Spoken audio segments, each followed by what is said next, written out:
Bricks and Minifigs is your one-stop shop for all things LEGO. Hit the link below to find a store near you. Hey everyone, Joshua Hanlon here, and I am back with Caden Burton, and we are at BrickFair Chantilly 2024. We are going to be doing a complete tour of the whole BrickFair show floor for you once again. So for all of those who saw our Brickworld Chicago tour this year, we had a great time showing you all the builds there, so we're going to do that once again here at BrickFair. This is kind of Caden's home show, so very involved with a lot of the military builds and a lot of the stuff that we'll see later on here. But we're starting off with this massive scale model of the Saturn V moon rocket. This is 40,000 bricks and 12 feet tall by Idea Brickworks. Yeah, I thought my friends made me feel short, but this is next level. Really nice piece, kind of right when you come in the door here at BrickFair. Looks very nice. Then we'll move over here to, I believe this is Charm City Lug, correct? Yes, this is Charm City. We've got a lot of collaborative efforts here, but also a lot of individual efforts here. So this is all a lot of different mosaics by Dana Mayrow from Virginia. So this is all their Instagram is all about these kinds of very colorful, very part-focused mosaics, and they are beautiful to look at. And Charm City Lug is your home lug, right, as well? Yes, no bias whatsoever, but yes, I am a part of Charm City Lug. No, I love it. It's great to see the local representation here at BrickFair. We've got this battle down here. This looks like it's sort of a medieval Lord of the Rings type inspired build. Yep, one of the things with like lug tables, especially at shows like this, you have such a wide variety of different builds. You've got a lot of big city displays, but everybody brings their passion to the table.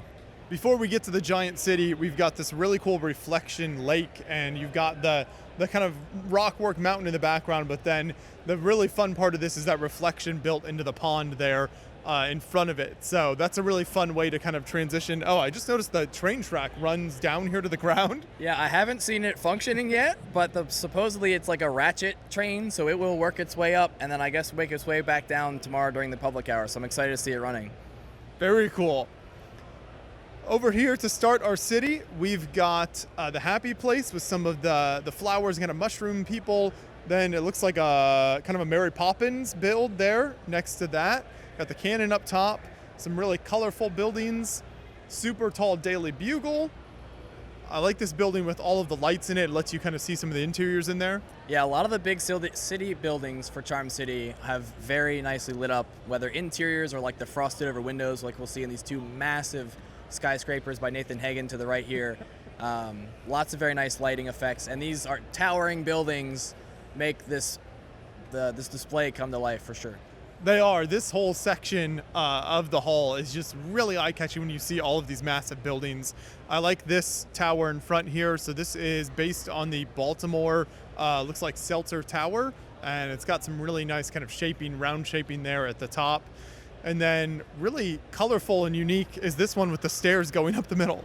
Yeah, so this wall here on the edge is the transition into this year's big collaborative effort, which was a cyberpunk display, kind of in the style of the new Hashima collab that you guys have seen on the channel many, many times at this point. So this is the more city-esque that transitions into the real cyberpunk here down to the right. Really nice use of these like trans blue bars connecting those golden hinges there on the outside of that building.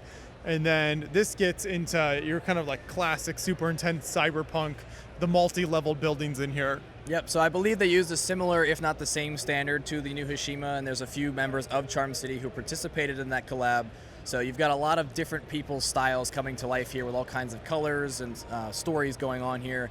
You've got the Cluckies down here to the right next to the junkyard, the trailer park, and all the stages of this Cluckies have an interesting story to tell for sure. I love that. It's so fun when people build all these little scenes into their builds like this. In the back, you've got the big Octan representation. You always got to have the power company represented in these types of layouts. And then I really like the police logo that's lit up there on that building. Sort of a habitat stack with all of these, the solar panels here as well. Yep, yeah, like Cyberpark Science Community is the title of this one. So they've got a kind of modernistic take on the like container stacks that you would recognize from a cyberpunk city. Here we have a series of footballs. It says women's tackle football, and then in the back it's the avatar symbols. Then in front of that is some really nice little micro scenes. It looks like kind of Star Wars and a few different themes and genres represented in there. Yep, lots of little different pop culture scenes. You've got some Avatar in there, which we know about now after Brickworld. We're not going to get reamed for that this time.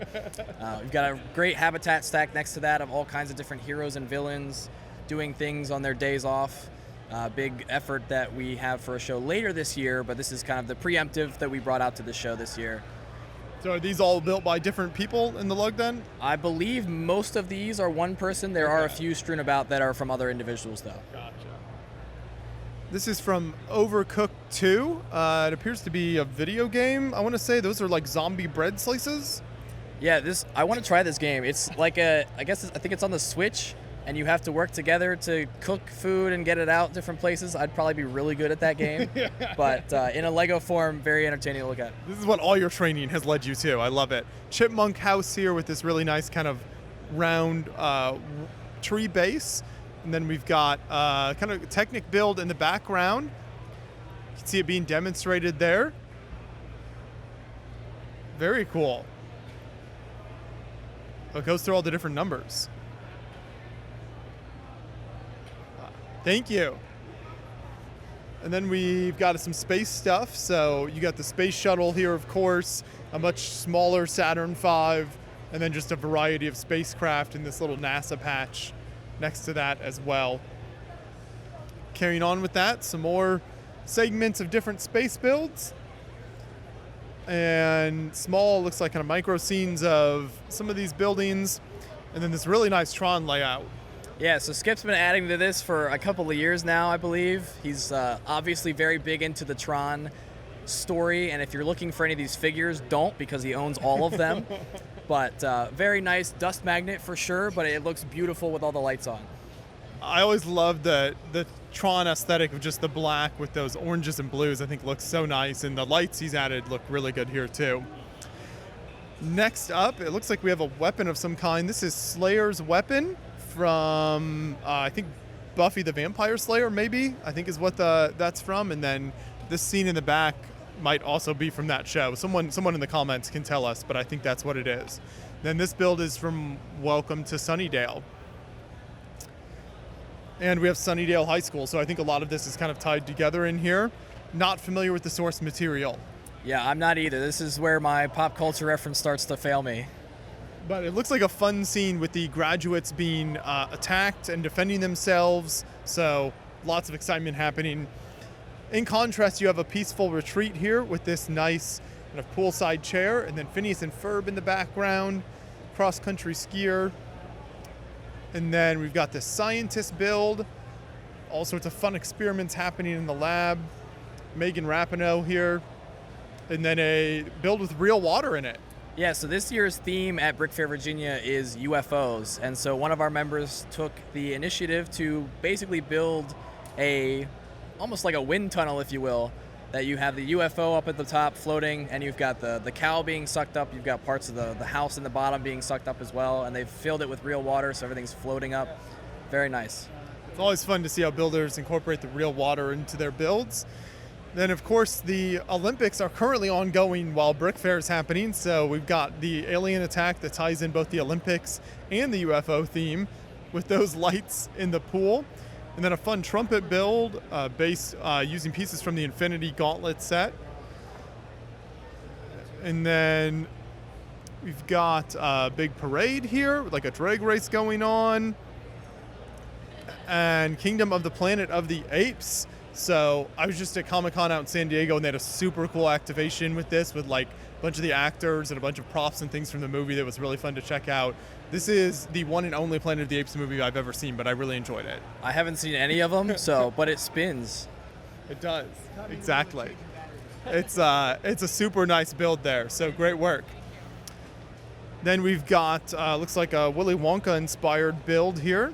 Got the chocolate willow tree with that nice pink path leading up to it. I love the contrast of like the brown tree with the super bright pink. Yeah, all the color hanging down underneath. They've got the pink clouds even too, stringing down from the ceiling there. Very nice. And then we've got, looks like some characters watching like a theater in the back, something like that. We've got the king there, the Hamilton reference. Always love to see that. And then we come to the first of several very large Harry Potter layouts. So this one is multi-tiered, which kind of makes for an interesting look to it. So instead of going wider, they went up and down. Yeah, he's got a lot of depth in the story that he's telling. So you've got Hogwarts, you've got Diagon Alley up on the top floor, but you've got a lot of the, and I'm not a big Harry Potter person, so forgive me, but a lot of the smaller scenes from throughout the movies down below in these little cutouts. Really fun build there. And then we've got Harry with his face removed in this next scene. And then a Doctor Who Dalek next to him. And the TIE Friendster. Doing some really nice sort of like mech type builds. Spaceships. And something from the Clone Wars, it looks like. Yeah, so it's a Gozanti style freighter. He went for the all blacked out look from the Black Sun, which is a crime syndicate in Star Wars. So very sleek design with all the tiled off work. And more Star Wars next to that with these smaller kind of vignettes. I like the bases here and kind of the way these are displayed.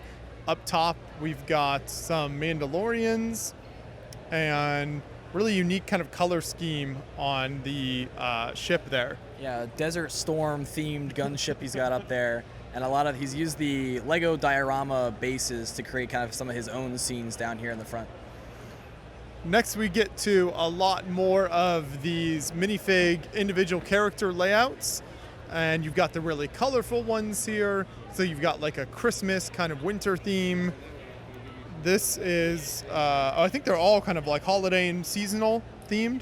It would appear so. You got Twisted Christmas, Halloween habitats, Thanksgiving up in the back. You've got some Halloween, like Valentine's Day, mixed with Halloween here down on the right with a lot of the glow-in-the-dark kind of black light parts. Very nice parts usages there. A lot of intense use of the black lights in this lineup that we're heading into. So a lot of graveyards and Halloween-inspired builds, which you just get to throw like tons of tiny, fun little pieces in there. And then a lot of those fluorescent ones really stand out nicely. Yeah, and a lot of the, like you said, the translucent parts you wouldn't normally get to use, but when you have the access to black lights and want to tell that much more of the story, you get to play a lot more with the characterization of what you're displaying. This alternate Barbie's house is super fun, sort of a Stranger Things, like upside down vibe going on there. This clock tower with the green and translucent orange. And then we've got the distorted Milky Way.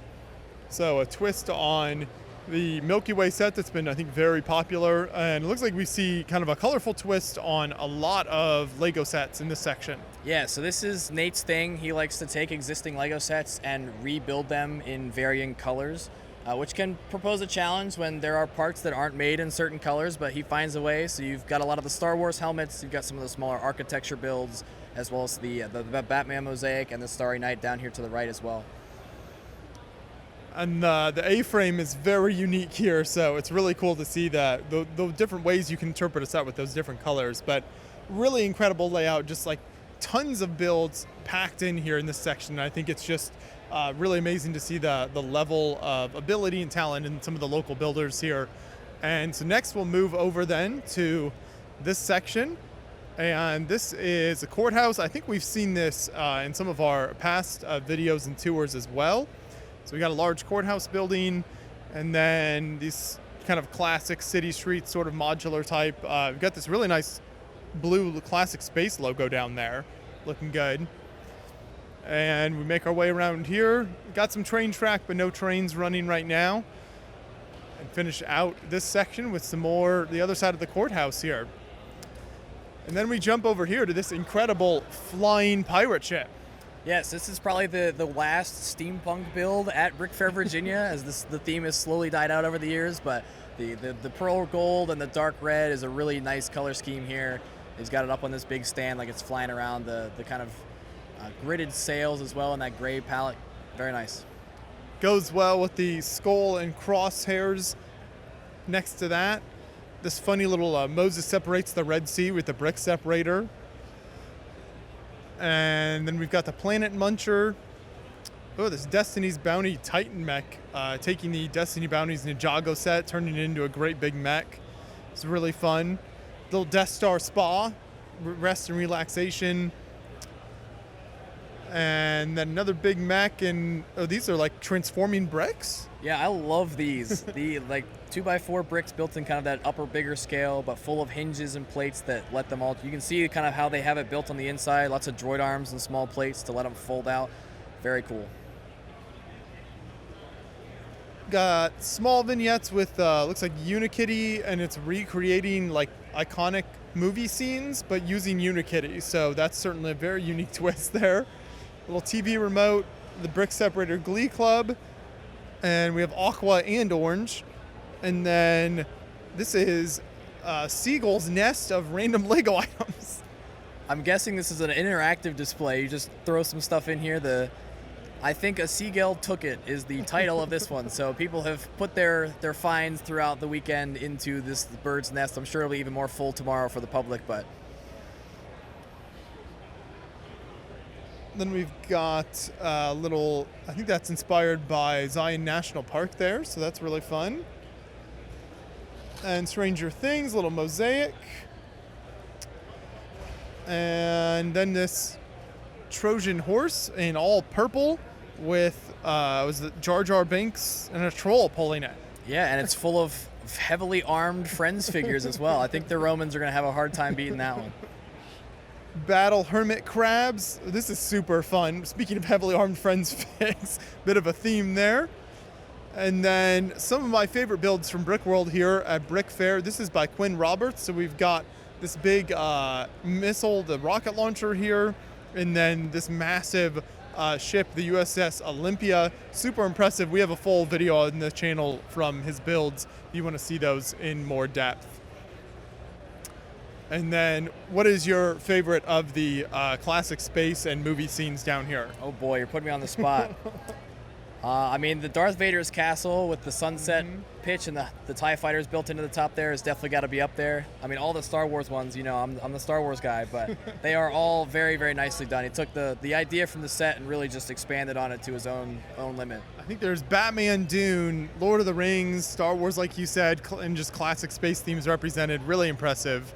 And then up top is a ton of cars as well, and like really fun colors, like this super intense neon color that just like sort of blinds you when you look at it. Yeah, I mean he's got some of the metallic colors. He's got the silver and the gold.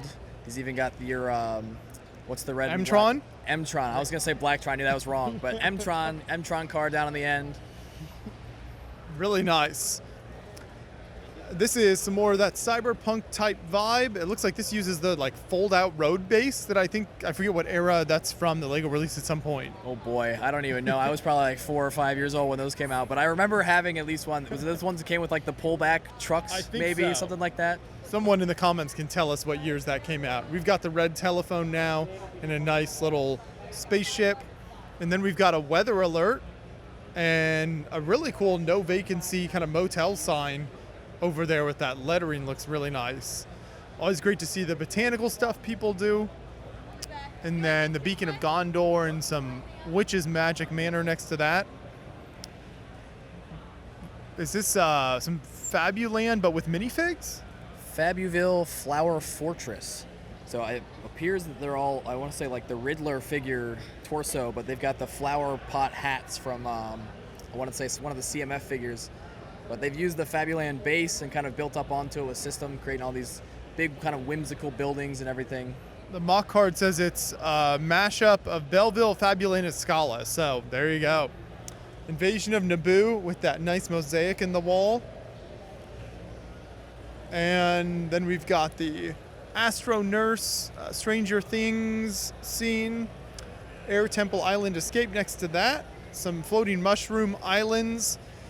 This build is super fun with real running water going through it. So you're able to race some fish through this real water, and then it's got the moving windmill and the lights in the church there as well. Here's a little bit of sort of steampunk, also I would say steampunk. Yeah, I mean they've got the banner in front, so Yeah, that's steampunk for sure, but they've got a mining guild, they've got an armored train, and a factory life, so kind of like a junkyard, building all their fun metallic and gray and gold mechs and ships and everything you could possibly think of. Speaking of mechs, we've got a nice collection of a variety of sizes and colors next to that. And then some more cool cars. This is homage to Steve Jackson in movies like the 1975 movie Death Race 2000, it says. Then the Toyota Land Cruiser. Some guerrilla warfare. A little Planet of the Apes action. This just says to be determined. So do with that what you will.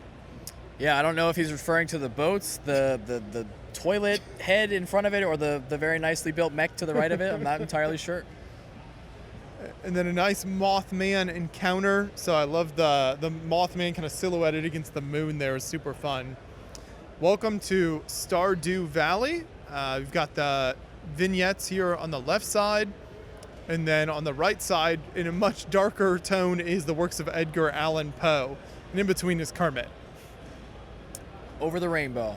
I do like that they've taken kind of the homage to some famous works of art and portrayed some of those stories in a different sense. They've got even like little specific titles for each one, so you can pick the favorite stories.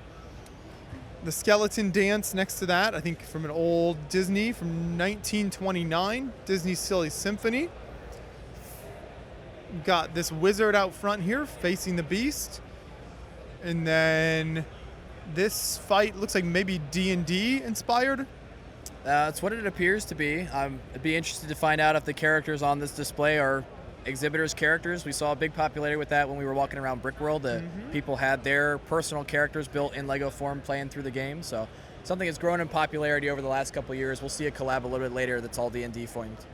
There we go. This next display is very unique. We talked to this guy earlier. This is based on this product from the 1980s that Lego did. It's kind of a programming kind of precursor to Mindstorms designed by MIT, and it's an official Lego product. The Lego logo is on there, but it hooks up to some of these older computers that I believe were all around before either of us were born. So I'm not very familiar with them, but he has a variety of different kind of games and little machines that shows off there when those are all on.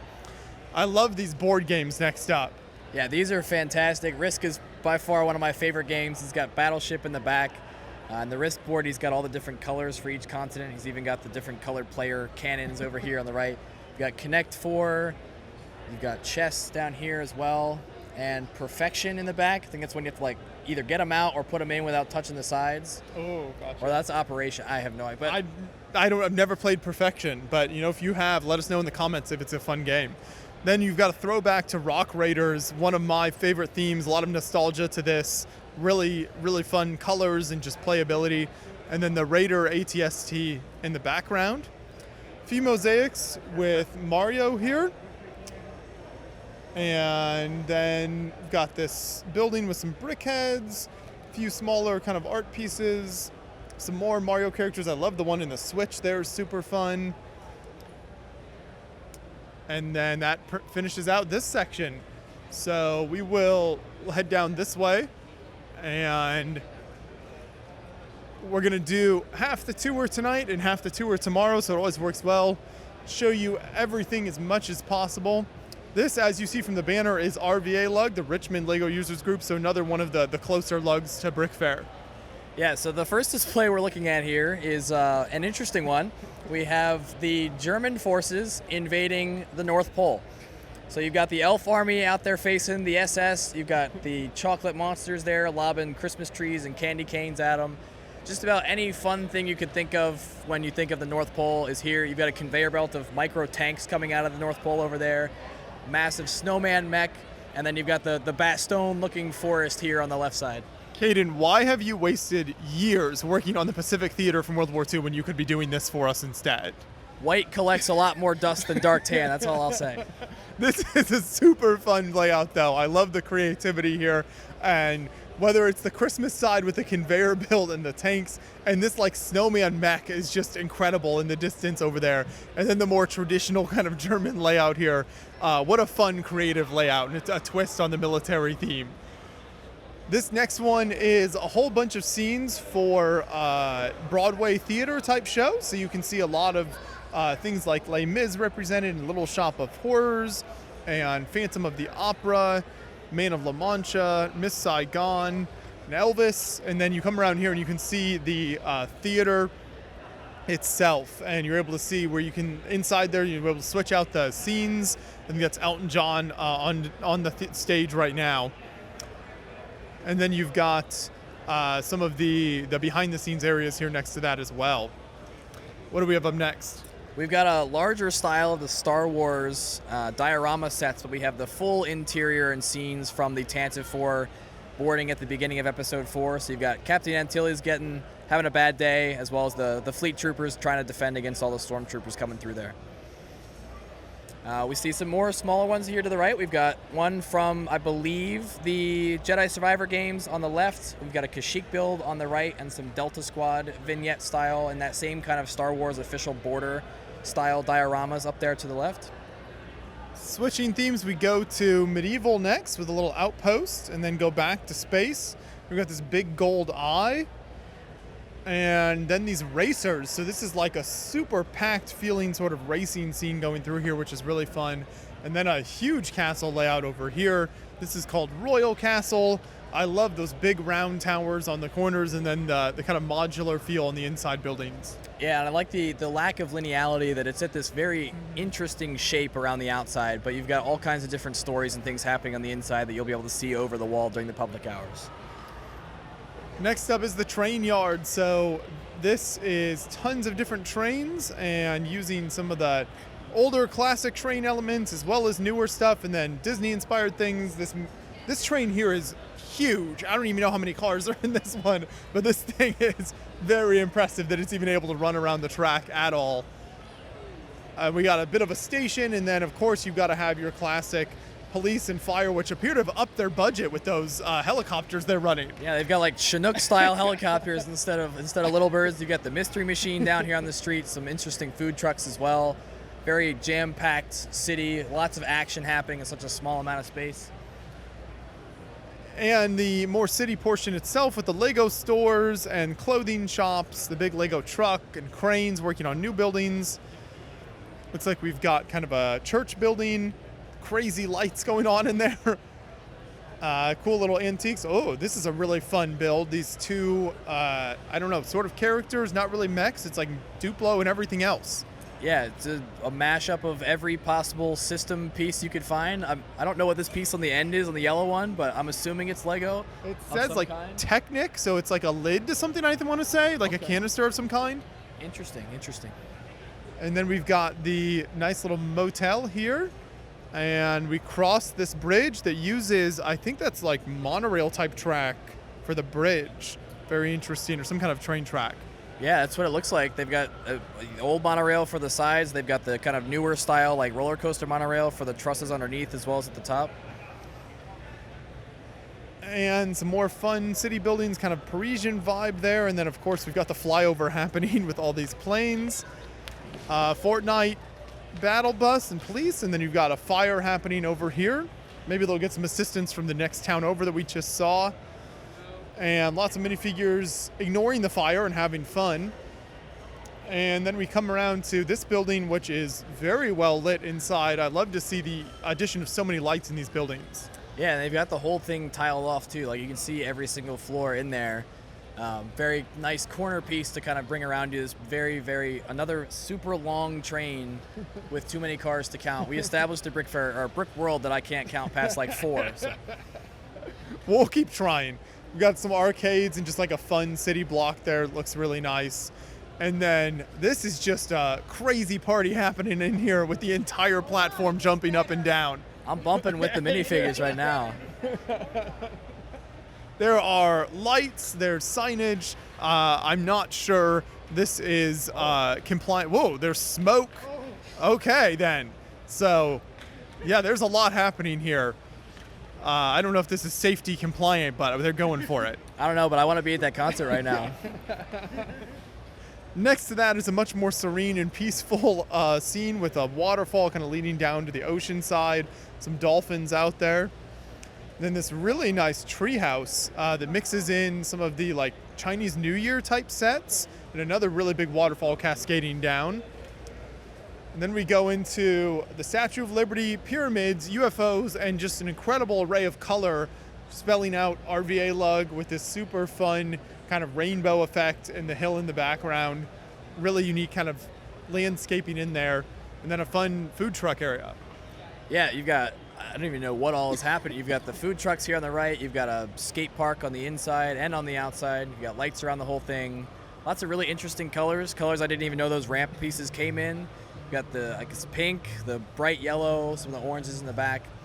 Just kind of all around Lego skate park is the name of that one. So. This is a bit of a labyrinth maze and it kind of different themes, Star Wars, medieval, underwater.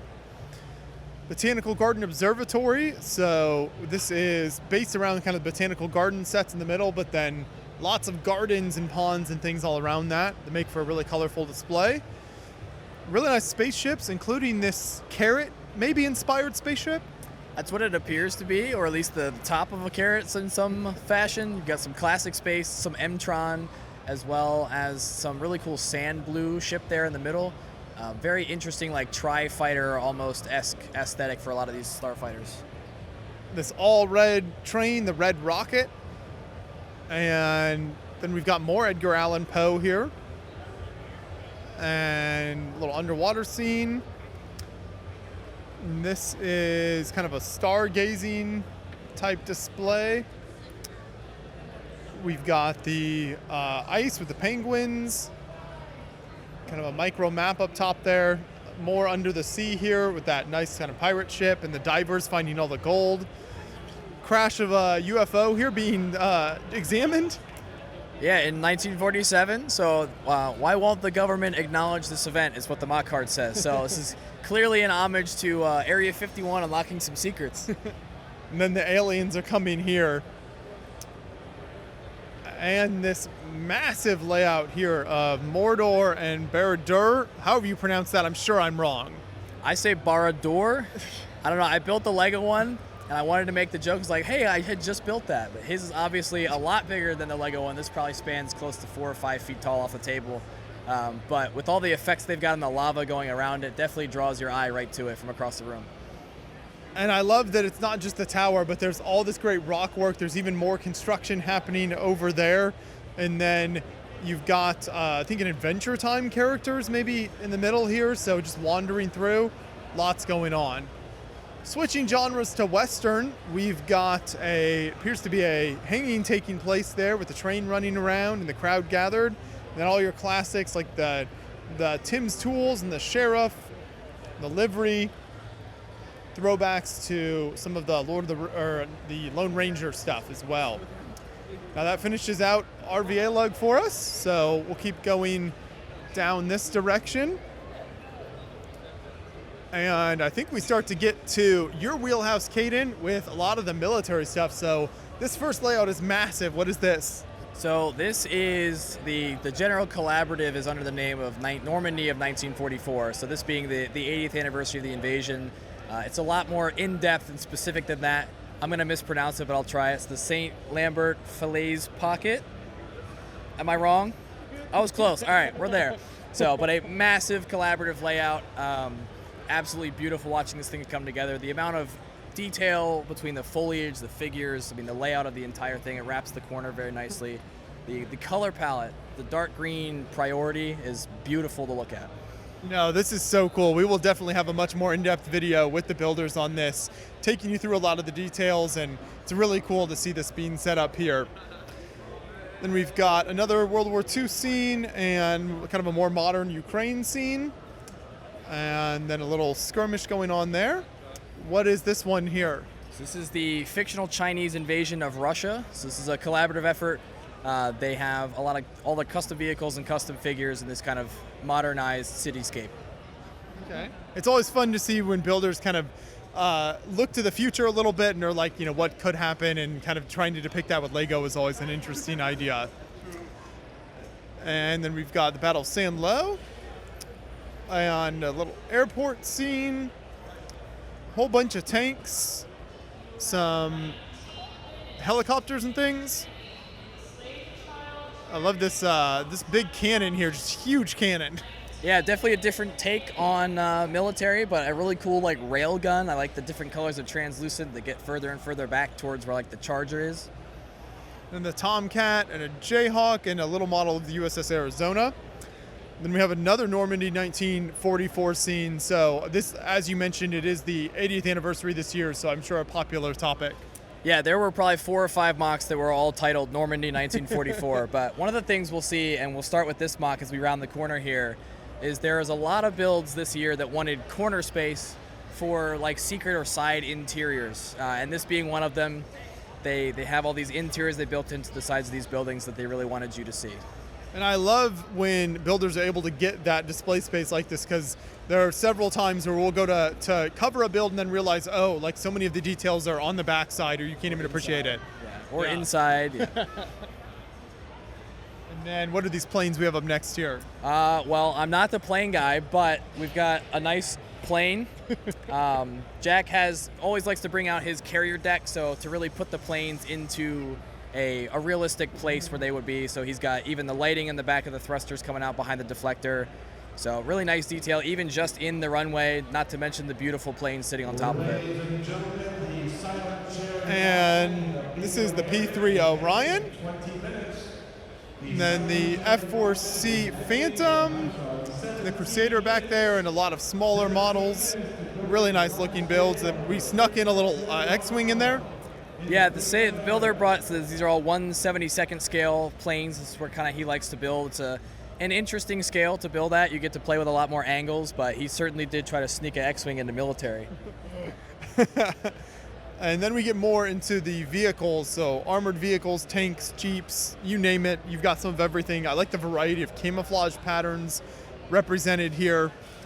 And going very different stylistically, color is apparently a battle happening between some like old city factions. Same builder, ironically enough. Really? But yeah, so why he chooses to go ultra colorful for his cityscapes, he's got the firefighters versus the like Aquanaut, I guess, figures, all very heavily armed, of course. He's got the police barricade back even in the middle as well.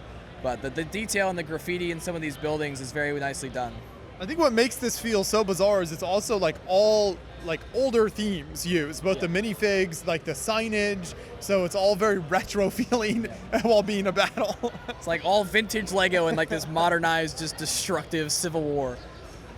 This is a Seahawk helicopter, and then a whole bunch more really nicely done planes in here from a variety of eras. Get to some tanks, and once again, somebody snuck some Star Wars in. See, these people, they're trying to get on my nerves, but one of the things you see a lot of popularity with the military, especially at BrickFair, is the popularity of bringing a lot of vehicles to display. There's a lot of very talented vehicle builders out there at different scales, and this is kind of where they come to show them off. We'll see in just a few seconds here down the road. And this little bunker, and then this is from Battlefield 1. Just a super detailed scene here. That's what I love about this. Not only the build up of that landscape, but each building feels so fleshed out. Yeah, an absolutely beautiful display. He brought this, and I love the side detailing work for sure, but the amount of detail he's got packed into such a small space. He even has like the trench line canal running all the way through the center there with detail packed in it, and the detail goes all the way around. There is no bad side to look at this. Fantastic work there, all the way from Denmark on that build as well, so even more impressive. Really nice tank models. Again, a variety of kind of camo represented, which I think is always cool. And then that brings us back to the start of this layout, and we'll keep moving this direction down here. Now, if I'm not mistaken, it's a new layout at BrickFair this year, so the vendors are all in the back of the main hall. Yeah, so he's trying something different. He brought all the vendors in. They make up a corner of the main hall. He's moved some of the larger displays into the second hall. But what we're looking at here is supposed to be the UFO-themed space. It's a little empty at the moment. Maybe everything got abducted by aliens. But you see this first build here by Snail Lug, a great little house build with a colorful trans-green UFO there on the top, about to wreak havoc on the minifigures down below. We'll see if maybe more pops up tomorrow, but we've got the multi-pass city here. This looks like it's part of the Charm City lug. This person got lost. Yeah, 100%. Then we've got Carrot's Revenge. This is from Mel Brown from Lego Masters Holiday Special. And we'll launch on in here then with Hard Lug. This is the Hampton Roads Lego Users Group. still getting their city set up, but the thing that immediately pops out here is the amazing use of street lights throughout the city.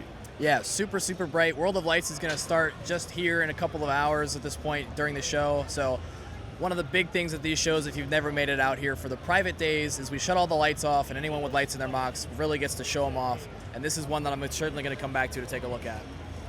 There is so much to take in here. It really is an amazing layout, but one of the more unique things is whatever's happening with these tires out here. I'm not sure we want to know what's going on there, but you can see builders hard at work on the trains area. Then we've got this really nice sort of like gas station and classic diner. I love the build of the fries and the burger on top of the diner. Yeah, and they've even played into the UFO theme a little over here towards the right. You've got one crashed in the field. You've got a very nicely built maze there in the back, very natural kind of curvature, not super linear, but you've got a UFO flying over that as well.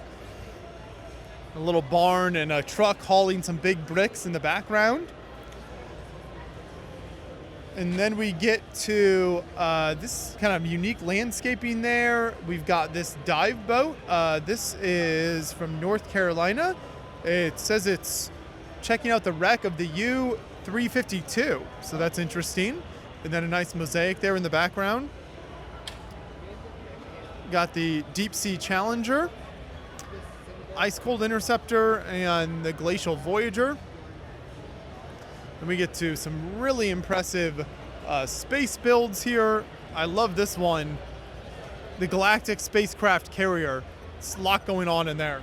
Yeah, it almost seems like a space-esque version of an aircraft carrier. It's got all kinds of anti-aircraft weapons and small fighters that seems to be battling against this massive USS Cerritos, I think is how I'm going to say that.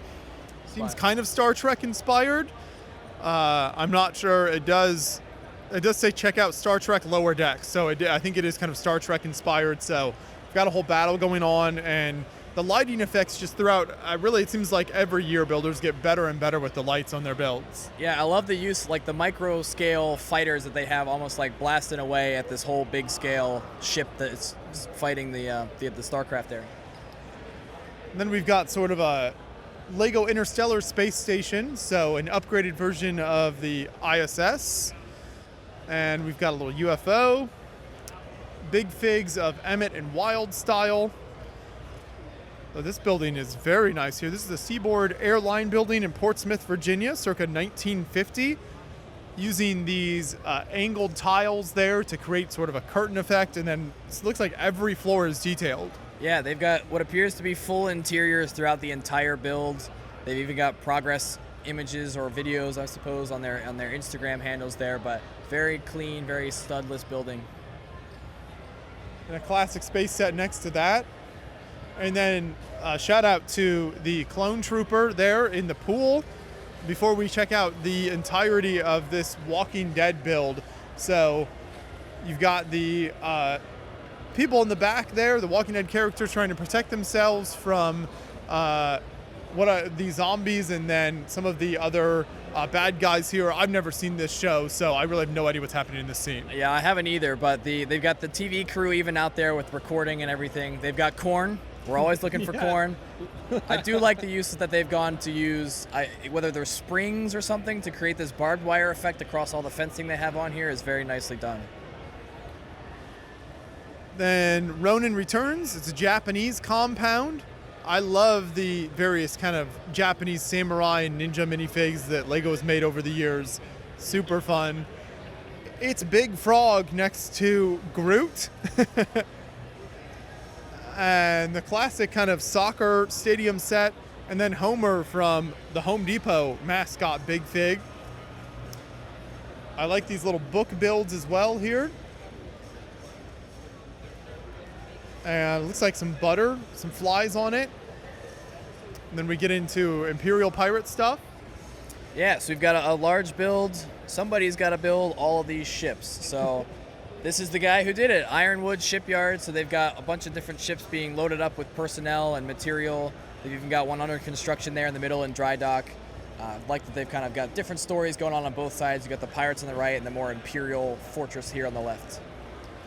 Here's a cool space creature that's being fought off by these sort of like space marine type figures. The Mu FO, it's a UFO driven by a cow, folks. Nothing scarier than that. Chasing butterflies. And then Tranquility with these beautiful trees just kind of over a riverscape. Some fish inside there. And then some smaller kind of medieval, maybe vignettes, maybe some D&D in here. Yeah, some very nicely constructed smaller builds here in the medieval style, but they've even got some kind of rounded bases for some of these. Lots of very interesting parts usage as well, creating some odd angles with a lot of these walls and things. And Mad Marvin's Castle. Just a very eclectic castle with lots of different towers in different shapes and very different colors. So just a fun twist on kind of a classic medieval theme. And then this is all just more train track that's still being set up at the show. So we'll come across here then to this layout. And it looks like we have Old Town Manassas, Virginia. And you've got the police out here just kind of going about daily city life. Yep, they've even got the street lights lit up there. They've got a lot of lighting down in Main Street as well. You've got storefronts, lots of action packed for sure. The truck is on the train track, and then next up is the Palm Springs Party House, and it looks like this was inspired by the images from the book here, so you can see some of what inspired the build. More really nice lighting inside there to appreciate those details. We've got a row house fire, so more Lego City fire trucks hard at work. Then the VW bus and a 1957 GMC Blue Chip. And then a Golf GTI. Nightmare on Argonne Street. So we're seeing a fair amount of Halloween stuff going here. Yeah, I mean, it's the next big holiday, but they've got every aspect of trick-or-treating. You've got the tree teepeed, you got spider webs everywhere, all the inflatables in the yard as well. Some very interesting Citizen Brick products from there. A lot of pumpkin patch here on the front, but you've got the Halloween band on the left. Lots of really fun details to point out. Another nice cityscape in here. I especially love the pink with the Dunkin' Donuts and the Baskin Robbins. That's a really fun detail. And then kind of the dual lanes on the roads with the divider between. Yeah, the natural median, but a lot of really clean buildings. Like you said, you got the Shell station back there on the left. More setups still taking place. So if this is the first time you've seen one of our tour videos, this is Friday night. And tomorrow, Saturday, and then Sundays when the public will come in. This build here, kind of carrying on the tradition of New Hashima cyberpunk type stuff. Instead of going super tall, they went more down to earth here with really amazing architectural details and some different styles of architecture, especially this kind of tiered building on the left here. Yeah, a lot less cyberpunky, a lot more almost like Middle Eastern, you see with kind of the languages built into a lot of these buildings, but the structure, like you see, I mean, even like this opening here goes way deep down into that build. There's probably so much detail you can't even see from this side that I would be shocked to stand around here and see what I can find. Yes. Really, really nice. I think a lot of the builders that were part of the cyberpunk layout that we covered are part of this as well. And the great thing is no matter which angle you look at this, there's something incredible to catch your attention. Then we've got a fun monster truck inside here. This is Brickville. Then the big tour bus. And really nice landscaping here. These trees and the houses, just kind of a serene feel, not like a ton of action. Yeah, super smooth road as well. Again, playing into the theme. We've got UFOs everywhere we look, but a very simplistic, but the trees, I love the trees here using those 3 stems and those like little 3-stem botanical pieces that's stuck in them to clear out those holes. Nice train next to that. And a stocks on Second. Really nicely done architecture. A couple of trains here. And I think we finished out this section with this massive, I believe it is football or rugby. Rugby. There we go. The stands that are built up super high are really impressive. Yeah, and the vast array of different minifigures you have in the stands. You can stand here and find your favorite ones for sure, but you've got all kinds of flags down in the base. You've got a very large mosaic-esque on this side with the flag as well. Even the security at the front gate, who unfortunately don't get to watch the game, but they got to do their job anyway. And then we'll come over here next. So, a little throwback with this old remote control Lego set. I remember having that set when I was a kid. That was super fun to play around with. Kind of modified there. We got the Ben 10 Rust bucket. And really nice roads once again here, like you were pointing out. Oh, I like this subway with the kind of apartments, and then we've got, I think, got Harry Potter and Star Wars represented in there. There's lots of different themes here. Yeah, every theme you could possibly think of covered. So this is a layout we see year to year, and every year it gets better and better. They like to go down and do these kind of underground areas or these dips. They bring all their own custom tables to really build out their display. Yeah, this is just smooth and super finished feeling. Even the graffiti and things like that look really nice. The police station, the hotel, stormtrooper party bus going through the city. And then you've got to have pirates and a beach section of the city, so that's what we've got here. And then the big Ferris wheel, little concert performing area. Let's hope we don't get any copyright strikes from the music in the background. And then we've got some more kind of work in progress, some Friends stuff happening here. This is mayhem at the museum. Yeah, so a peaceful day at the park until a UFO is spotted. So there's a SWAT team that has arrived to take care of the UFO in all hopes. I don't know how well that's going to fare for the SWAT team, but we'll root for them. And this is a nice farm build with, there's like crazy hot dog plants, turkey stand. So I'm not sure what's happening here, but there's a lot of action. And then I love this retro motors with the well-lit interiors and those cars on display inside. Just looks super nice. As well as using the train car to turn it into a diner. Kind of a classic train car diner is always a really fun vibe. Christmas-themed train out here.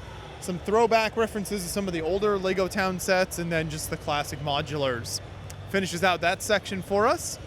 And we'll keep making our way up here. This, I believe, is a huge sort of, there's like a pod race section right here, got micro stuff, then Pelican extraction, and an interesting sort of eye. It's a black hole. Okay. In a lot of very Greeble, they've got Ninjago dragon heads in there, brick separators, all kinds of very interesting pieces to create this black hole. And we got the arcane outpost. Very nice. Classic space-inspired ships. I'd always love to see the throwbacks. Some more M-Tron here using those big tires. Really cool stuff. This is some more underwater scenes being set up, looks like. They're using those big, I think those are like Duplo tubes maybe? Yeah. Duplo, there we go. Yeah, using Duplo tubes as like connectors. Really fun. We've got a race happening here. Kind of the viewers are up on top of the cliffs. Yeah, and they've even gone the extra mile to add these trans-clear little assemblies behind them, almost like the dust being kicked up by these speeders or whatever you want to call them going through the zone there. We've got a smaller Star Wars build up top with some kind of patrol base or something on Hoth. Maybe a very clean build, lots of studs showing, very tiled off, very clean. And some nice mechs here and a little desert patrol on the job with some robots. And then we get some more aircraft with kind of mock cards explaining a lot of what's there. Got this Helldiver and the Blackbird in micro scale. And then this is Space 1999. I believe it's from the TV show of that name. So that's what all that's from there. Pick a brick UFO. Perfect. Lots more fire. Lots more fire, and you've got a fire UFO even up there as well, beaming down again. The fire monster that is fire monster alien that is attacking all the trees there. Smokey would not be happy with the fire alien there. Next to that is a great use of these train track pieces, even more lights. I love it. The alien UFO light, really fun color palette. There we go, look at that. And then the zoo abduction next door. Looks like the alien's taking all the animals. There's a lot happening. You've got a tauntaun being abducted. You've got alligators being abducted. You've got I believe they're the dreams, like macro figures that are guiding these interesting, like, tusked UFO ships that's beaming up all the animals. And then this is to serve man a memorable space. This is the eatery. That's no weather balloon here with the government kind of checking out the UFO. It's like the Men in Black, it's supposed to be. They've got it closed off. They're trying to, I guess, erase the memories of the press up there in the truck on the left. A couple of smaller UFO scenes here. ET reference.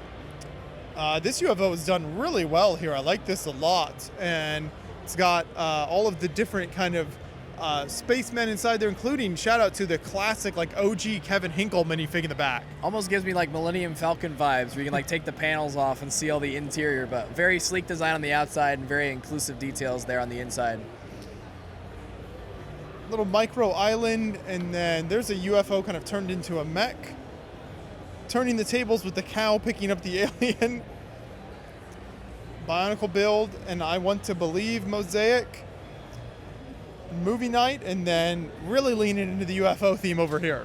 Yeah, a massive invasion of the aliens. You've got the squid-like ones here. You've got a huge army of, I guess, brain-controlled minifigures up top who are being beamed down to try to collect the rest of the minifigures.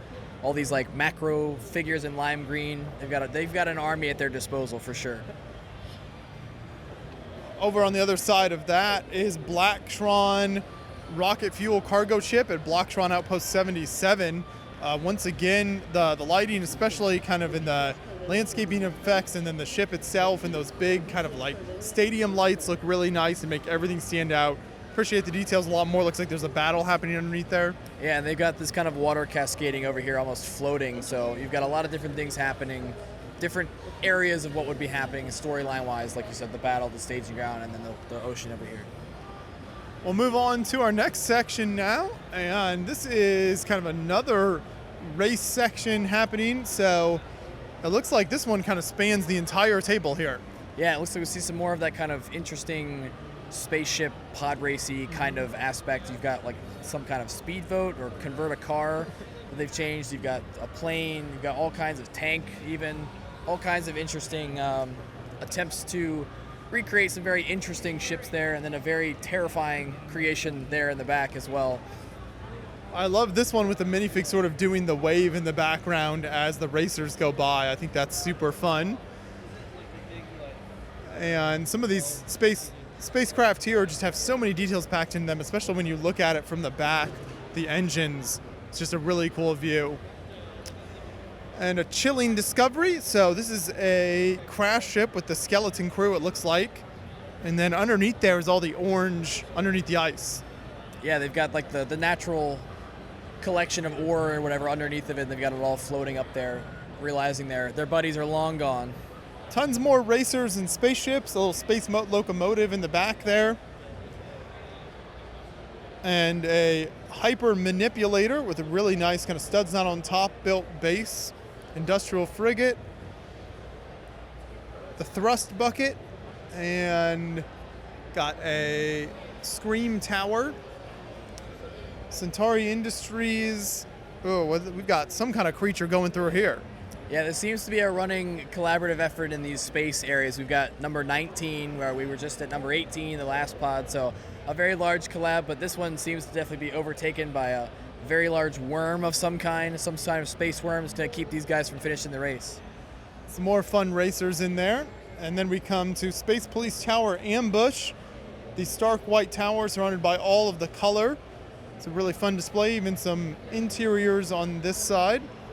The micro spaceships next to that one. This is the bow tie fighter. A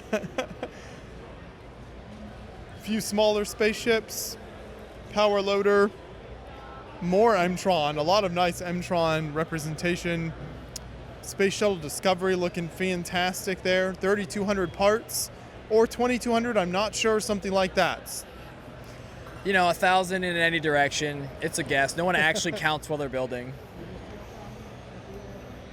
So we've got a nice, almost like micro scale Tatooine. We've got the pod race going through there with Mos Eisley. We see even the sand crawlers over here to the right.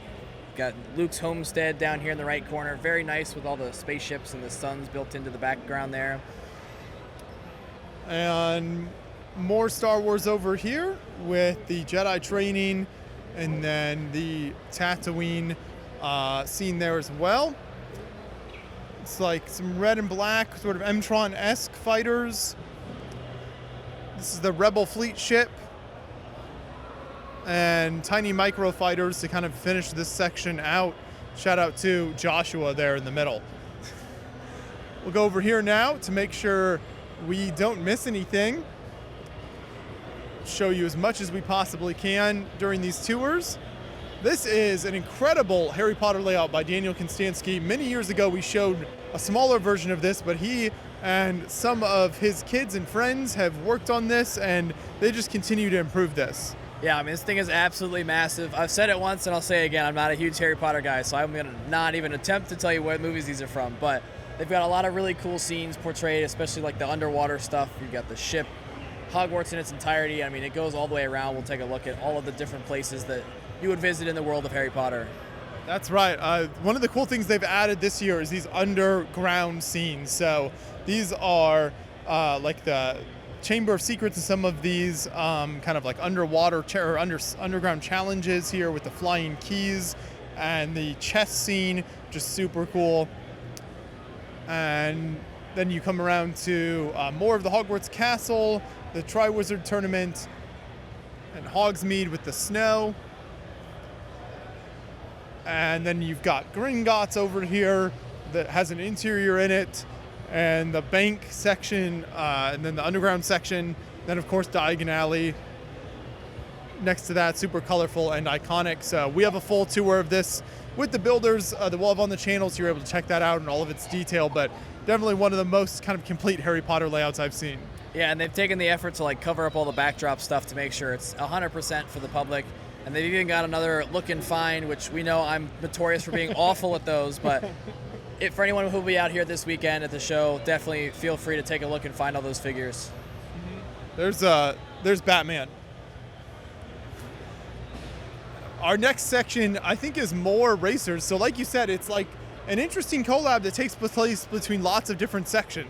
Yeah, I don't know like what the order is or where it starts, but across 3 or 4 different areas, they have these big kind of archway, almost checkpoints lined up, and it seems to be a large collaborative effort. Everybody brings their racers and gets to set them up on the table to really portray this in its large scale. And I love the variety of colors represented, and then just kind of shapes in general. These ones here are incredible. Amount of detail and greebling is really nice. Some nice weaponry on these, looks really nice. Here's a sort of like fly-esque type ship there, is really cool. And then they use these arrows to indicate the directions. That train running around there, I believe, is the Cyberpunk freight train. So this is done by Blake Foster, and this was part of the big Cyberpunk layout that we covered on the channel. An epic 2.5-hour journey through the greatest LEGO collaborative layout of all time for people who have not checked that out on the channel. Some nice brick separators up next. Yeah, various vehicles built out of them, both in a bigger maxi scale as well as the actual LEGO scale. We've got a classic moon base next to that, using some of those old crater moon base plates themselves that you can't really find too much anymore. And then a couple of big, clean, super fresh starships. Yeah. Kind of studs not on top type building is really fun. This is the Space Shrimp Trawler. And then we finish out, this is a UFO build. It's kind of different movie scenes with UFOs take on top of it. So kind of pick out whether it's Star Wars or I think you've got like Independence Day here. A nice variety of different builds. That takes us over to this section next, so we'll kind of go around the edge here. We start off with some Star Wars here. Yeah, so the next couple areas we're going to look at are all going to be Star Wars. So we've got a big clone base attack here. Lots of cool figures. You've got the clone base in the back with the trans blue to give you that energy effect, the hangars, barracks, everything you could want. This is one of the 4 wing lasers on a 1:6 scale X-wing I'm building. This is fantastic, very impressive. This is from Legos Are Totally for Adults on Instagram. That's a builder that we featured quite a few times with his work at BrickFair. Has built across GBC, Star Wars, and just really cool stuff. So the scale of this is going to be incredible, and we can't wait to see that. We got a Star Wars battle here, and then one up top. This is Gunray's Escape. I love the kind of flooring building there with those slopes and everything is really nice. Epic layout next to that. Yeah, an absolutely massive snowy layout. You've got minifigs, clones, and droids everywhere. You've got the massive satellite up top. There's so many things happening here. This is the Ren Var Citadel. So this is the, I don't even know where this is. Oh, it's from Battlefront. So that explains a lot. So a big, super huge Republic era battle. Tons of figures, tons of detail, explosions, lights, all of it. Everything you want in a Star Wars build. Some really nice scenes here with really unique color schemes going on there as well. So that's really fun. And it looks like a mashup of, yeah, kind of like some of the older Lego themes with some newer Star Wars stuff. And then once again, lots of action happening here. There's things crashed into buildings. It appears to be a botanical garden under attack. It's not going to be very botanical for long, but you've got, so many different details jam-packed in here. You've got figures and everywhere. Even the trans light blue hallway up there has an interior. You've got speeder bikes up there. I don't know who gave the driver's license, but that's revoked. But you've got trees, all the foliage, even some of the cooler pieces down here in the front as well. This is Star Wars Galaxy's Edge, and so for anyone who's been to either of the Disney parks in the US, you might recognize this. And you, of course, have the Millennium Falcon, but then the interiors of some of the buildings there, really, really cool. I've been to the one in Orlando, and it's just an incredible, very immersive experience. Really neat time there. Next up is sort of a masterclass in landscaping with these large cliffs and then the battle just happening across this ravine. Yeah, so this is the Liberty of Ryloth. This is from the Clone Wars series. Definitely one of my favorite arcs, but it's a very different style of build. So this is basically what it was like in the show, and they've even gone the extra mile, like tile off everything in the middle, so like base plates are covered, but like you said, the landscape, the rock work here is very nicely done. It is a very different choice for a Star Wars builder to do something like this, and you have to really like the landscaping and the rock work because it really kind of takes center page, and you've just got a few of the minifigs and vehicles. It almost feels like two separate displays because they are so broken up, but anyone who knows the show and has seen it will know instantly what this is recognizably.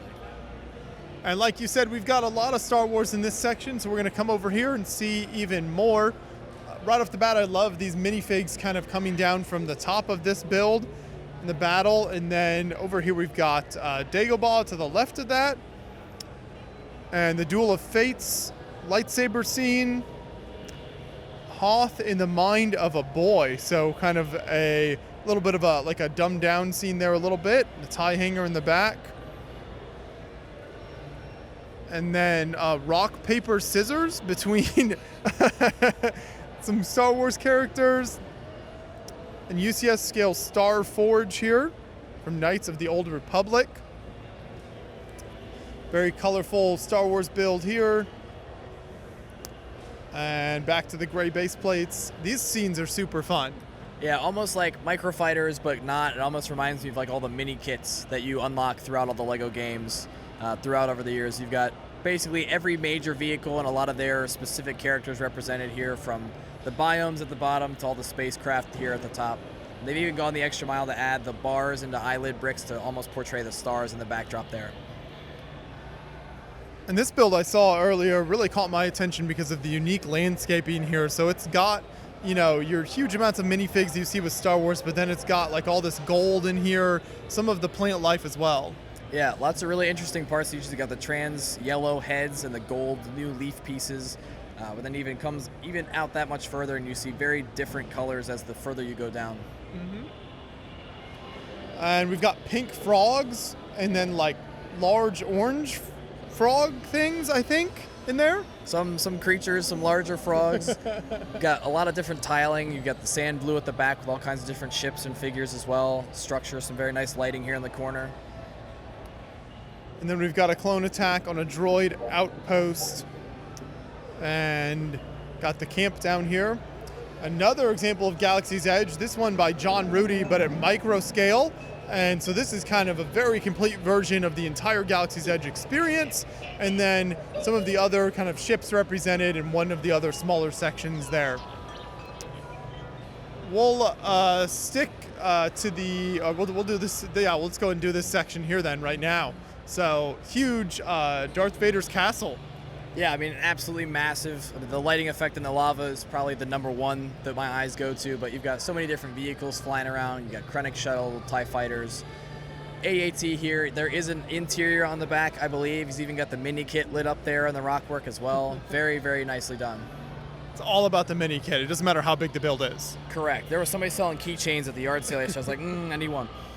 Got the trenches of Hoth, and then the Battle of Felucia.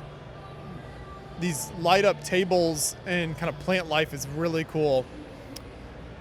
Battle of Naboo with that big sort of force field. Nice little battle there. Some smaller Star Wars scenes all mixed in here. And then a little Endor, Imperial infiltration. So multi-level with the lights there is always a fun way to display. Yeah, I love the people that kind of will blend their landscape up and over a base or something like that, and then they really go the extra mile to add all the interior detail as well. It's just as pretty on the inside as it is on the outside. And this is Can You Find All the Star Wars Characters and Artifacts? Just kind of a docking section here. Lots of characters all the way around. Yeah, whether on Yavin or Dakwar, one of the rebel bases. So we get into another Battle of Fallujah, so the end of episode 3 style. You've got a lot of those new magenta or light purple plant pieces. One of the things with Fallujah is like the very varying techniques people will use to make all the plant life, and it varies build to build, but another very nice iteration of that. Got a big Y-wing and a small little river scene. This landscaping here is incredible. Looks really, really nice. And then Clone Wars story, so a bunch of smaller builds. Yeah, lots of little stories being told, different groups of clone troopers fighting various enemies throughout different stories of the Clone Wars. You've got lots of very interesting and creative figure posability and placement here. Very, very cool to look at. Nice little Star Wars scenes with the video game icons included. And this looks like a big sort of hangar, and it appears to be under attack. Republic staging ground on Tempura. Yeah, so you've got a great big clone base, classic clone base with a huge interior there. You've got the droid forces out to the left. The very nicely built satellite kind of dish back there, but lots of really nice details.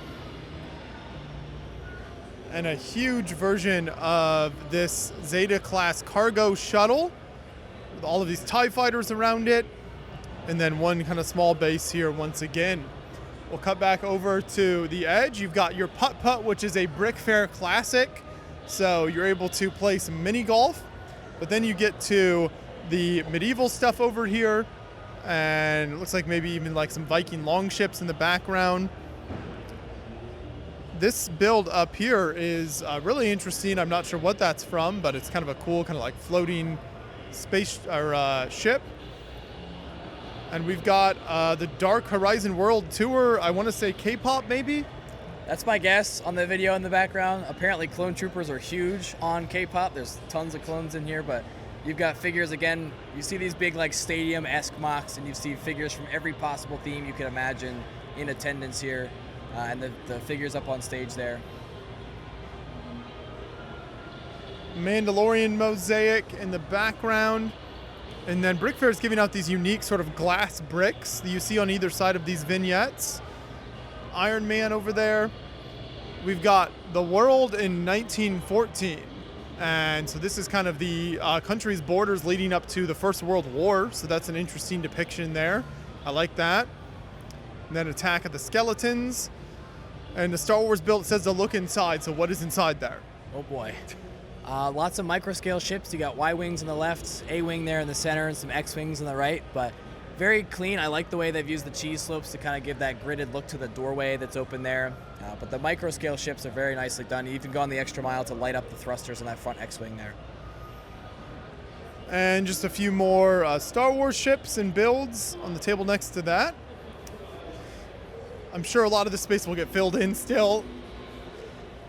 Another huge layout of Battle of Geonosis. Shout out to the grand opening of the LEGO Discovery Center in Washington, D.C., Brick.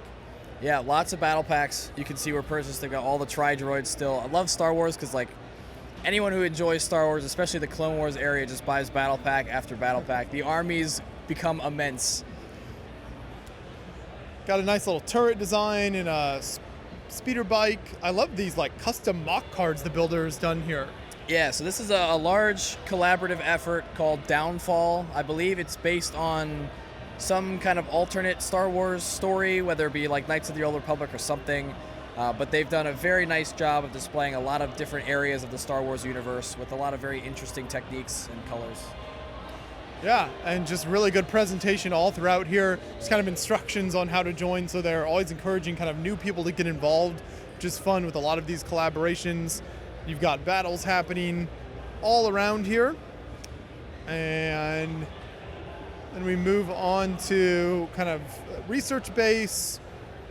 Got this Imperial headquarters, attack on Necronis, and kind of a forest scene there a little bit, a couple more battle scenes, and then that brings us to this incredible layout here, which we have covered for the first kind of version of this in the past with a video of, but the builders brought it back bigger and better than ever. Yeah, so now he's got the whole Sarlacc pit. He's even got the cave that comes out to the right, where I'm assuming you see like the Book of Boba Fett scenes and things like that. But all of the original trilogy scenes, even some of the earlier Tatooine scenes with the escape pod, and he has the later scenes where he's got the Slave One parked down here. So this was at BrickFair last year, I believe, in its initial iteration. It was beautiful, and it's come back bigger and even better. Yes, I mean, more movement, more scenes, really neat. And then the torching of Vardos here. It's kind of a forced perspective where you see the planet. That's a really neat build when you kind of get lower and look down in there. The Miners Rebel scene. And Beach Assault next to that. Kind of a city street scene. Then the Walker here. And I like this kind of like cargo crane area up above that one. Some more vehicles and tanks over here. Yeah, some more little military stuff as we close out. A kind of a mixed area of different things. Another Star Wars battle, some Mimban style here on the end. And that's going to finish out this section. We'll go across to Empire Lug that has just an incredible collection of Star Wars builds this year. So starting here, this is the Republic Fortress Delta, it looks like, by 3 different builders. Yeah, so, I mean, an absolutely amazing build. I like the use of the light green as opposed to the normal darker green as their kind of main foliage color, but even the angles they have in these wall segments where you see these kind of cut-ins is very, very well done. Coming to the left, it's not Star Wars, but this is Lord of the Rings, and that sloping is really, really nice. Then we've got sort of a military-type scene, kind of modern, slightly futuristic. Yeah, so Hunter Front brings this each year, and this year he added this big kind of overhead, overpass section. He's been working on it, expanding it, and so I believe it's like a fictional invasion of Russia or something like that. So he's got a lot of really interesting figures and custom vehicles to pan out this story he's trying to tell. Next up is Hobbiton, multi-layered, super well detailed. I'd love to see this with all of the Hobbit houses built into the side of the hill. And then we get back to we got Indiana Jones and then more Star Wars behind that, including this large Kashyyyk build with, I love the way that the, is that a turbo tank, I want to say, is sunk down in there? Yeah, so it is a turbo tank. I believe this is based on Battlefront 2 and the map on Kashyyyk that you play in Battlefront 2 based on like where the vehicles and things are. I absolutely love the Wookiee hut up to the left, and the stonework done around that. Is the curvature and the shaping there is very well done. No, that is really fun. Yeah, that's a really cool depiction. These builders are still hard at work here. So this is the Imperial Remnant base, and they're getting all the final parts put on before the public comes in tomorrow. So keep it up, guys. Liberty on Ryloth. First thing that catches my attention is this bridge, but then that leads you to just the incredible grandeur of this kind of massive wall and city gate. Yeah, the Ryloth build we saw a little bit earlier, this is the third episode in that arc, so they've kind of got the whole storyline going on here, but he's been building this over on YouTube for a couple of months now. I've been watching the progress, and I mean, it's stunning in person. That he's got the energy bridge that comes all the way out, supported from the underneath, but the shaping and curvature of the temple and the capital city there in the back is absolutely stunning. And you've got these Star Wars ships out front, but then another massive build here by Ethan. This is the Battle of Magito. I don't know if that's correct pronunciation or not, but I'm loving the destroyed bridge sections. Yeah, so this is Coconut Brick Studios, who's been working on this. I had no idea he was bringing it to the show, and I saw him setting it up. But again, very interesting kind of perspective of build. You're looking down this main bridge, but you've got the city up top in the back, the very nice rock work, and then the tunnel underneath. By putting the city so far back, it really forces you to kind of let your eye follow the bridge sections back there. And so it's a really fun way to display that and just super impressive looking. We switch genres now to sort of a Forestman type feel here with some of the newer kind of like mushroom type pieces. With really nice waterfalls and then kind of Castle Kingdom stuff mixed throughout. Yeah, I believe Empire Lug's big like debut collab this year is Castle and kind of Kingdom medieval theme. So I'd be very interested to come back and see when this is all done, but already looking very nice. You can see some more trees that looks like are being worked on for that. And then I'm not sure if this is for the same collab, but you've got this big kind of like castle section being done here as well. And once again, another really nice castle, very smooth lines there. Yeah, very smooth. I like that they've gone to leave the landscape completely flat, but have it broken up between tiles and plates. It pays homage to really leaving that flat kind of Lego aspect there, but it's still broken up enough that it's not super plain. Kind of the village section of that, which is these thatched roofs and some wheat, and then cattle and sheep and pigs. And then this layout is incredible with this massive Black Falcon's fortress, and that comes down into this kind of like abandoned, sort of like cathedral-looking building, part of a city wall section here. There's even like a spire of fire. Yeah, I love the ruins that are there in the back. This waterfall up here towards the front as well, the way it cascades down, and they have kind of layers that go back down to trans black. This pier section down with even the pathway that comes down through the walkwork, the shaping there is incredible. And sticking with the medieval theme, this is very unique because of the color scheme here. So it's almost like a sort of Mediterranean or Middle Eastern feel to a lot of this. For sure, you've got a lot of those more earthy tones. I also like the footprint of this. They've kind of got this lone couple of islands out here, but you have this very back heavy with this front courtyard that you almost are forced perspective to look kind of further beyond back into the backs of the tables there. And we've got this big kind of like Colosseum type feel to this section, and there's a battle going on. And then this huge creature flying over the lava. So some really cool stuff happening there. That takes us back over here. This is Bionicle build. First, we should mention some of this out here. So we've got some little Star Wars stuff in here. This is the Numinous Isle by Micah. Really nice build with that kind of multi-level effect. This is just untitled, but looks really nice. It does. The way they've kind of cascaded the road down at that angle and used parts to clean it up. So we've got Shirtless Woody next to that, a Micah staple for sure. But the Rebelug area is still very much at work here, but some very awesome stuff on this far end that we're going to get to take a quick peek at while we work our way around. That's right. We'll come back this direction. You can see from this angle, that's a massive collaborative Halo layout they're working on. Before we get to that, though, is this really cool Bionicle layout. We have a full video of this from Brickworld Chicago that you can check out, but there's a lot of details in here, so it's really well done. But then, as we said, we've got Halo over here. So Halo isn't something you see like represented super often with Lego. We might see like one build a show or something. This might be the largest kind of Halo layout that we've seen.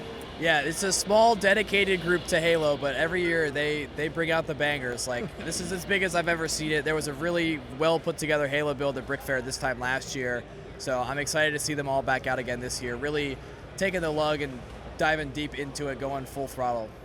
So they're still hard at work, but I'm sure that finished product will look amazing, and we will definitely stop by for a more in-depth video later on. Another really incredible standalone display here from our good friend Big Planes. This is Jack Carlson with his DC-10 plane here. So his work just blows you away all the time. Yeah, and when he was getting it here, he hadn't ever set it up on the stand in its entirety. There are concrete slabs underneath this to hold it down. He wasn't sure if it was going to tip over or not, but luckily it is still standing. Hopefully it'll make it through the weekend. Really incredible work there. We'll keep going for a little while longer. I think we've got about half an hour left in this section before the World of Light starts. So that'll be our end point for this first part of the tour. We'll walk through here. This is actually like a mosaic section where the public can get involved. And then you can see Brickmania and some of these vendors over here.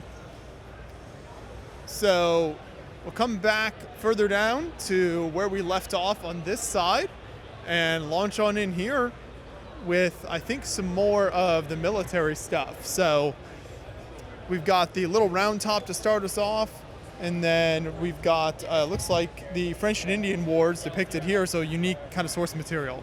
Yep, some very alternate wars here. You know, you see World War II a lot, you see all that stuff a lot, so some very intriguing conflicts that people have opted to build to really portray all the conflicts of the world, not just the big ones we talk about every day. Got a Black Hawk, with some movement to it. I love that. And the Chinook helicopter. Always love to see the movement in there. And then these refueling vehicles here as well. Looking fantastic. And then a little beach invasion. And we've got a German advance during the Battle of the Bulge. And then kind of a trench scene there from World War II as well. Small little city. And then this is the Iwo Jima landing taking place. Then just some minifigs and kind of smaller scenes here. What is this one here? So this is a Messerschmitt Me-323 Gigant, I think is how you say that. So the style of this plane, the front half of it above the cockpit actually opens, and that's the loading ramp. So not like your normal kind of AC-130 planes like you see, but he has this little squad car that throughout the weekend he's had open coming out of the front of it, so you can see how it all worked. Very nice. And we come around to the front section, and we've got a big tank battle here. Yes, this is the Battle of Kursk, 1943. So this is Sean Veers' his big build for the year. He's going all out with the vehicles, wonderful landscaping as well. He's even got the trench and all the foliage details built into this as well. Sean is an iconic military builder here. For many years at BrickFair, we've featured his work. I don't know, I've lost track how many times, but does incredible stuff. All of them, every year. Every year. His stuff is just that good. Speaking of really good stuff here and really amazing lighting and rock work, this is the incredible assault, and I don't remember how you pronounce this, Caden. So, this is the assault on Mount Yatake. There you go. I have no idea who brought this. But it's really well done, so shout out to whoever spent the time to bring this build out to the show.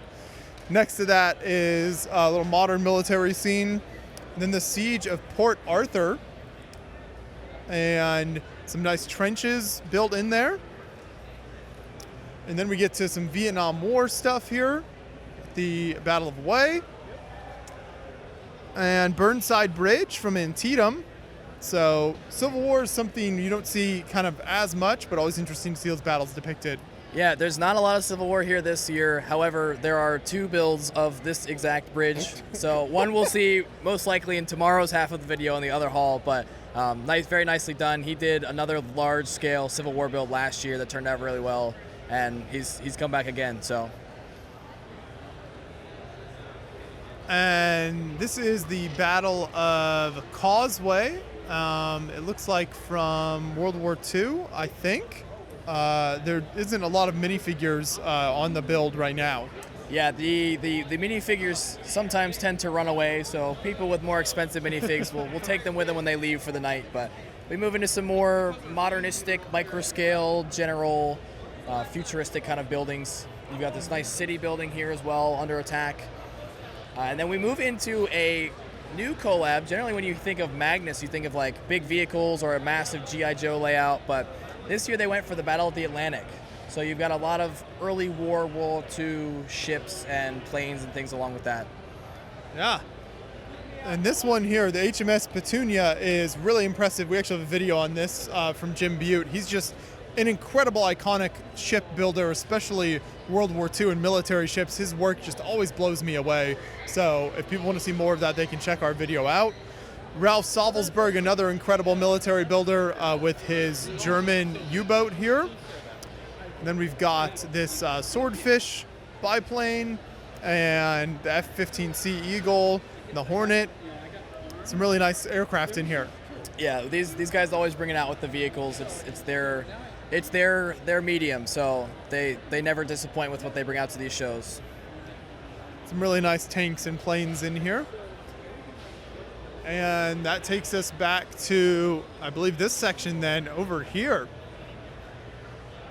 More really nice military representation, starting with these smaller builds from the Hampton Roads Naval Museum. And I believe this museum, which is where the USS Wisconsin is, the battleship is based out of, also does like a military ship event each year, I think.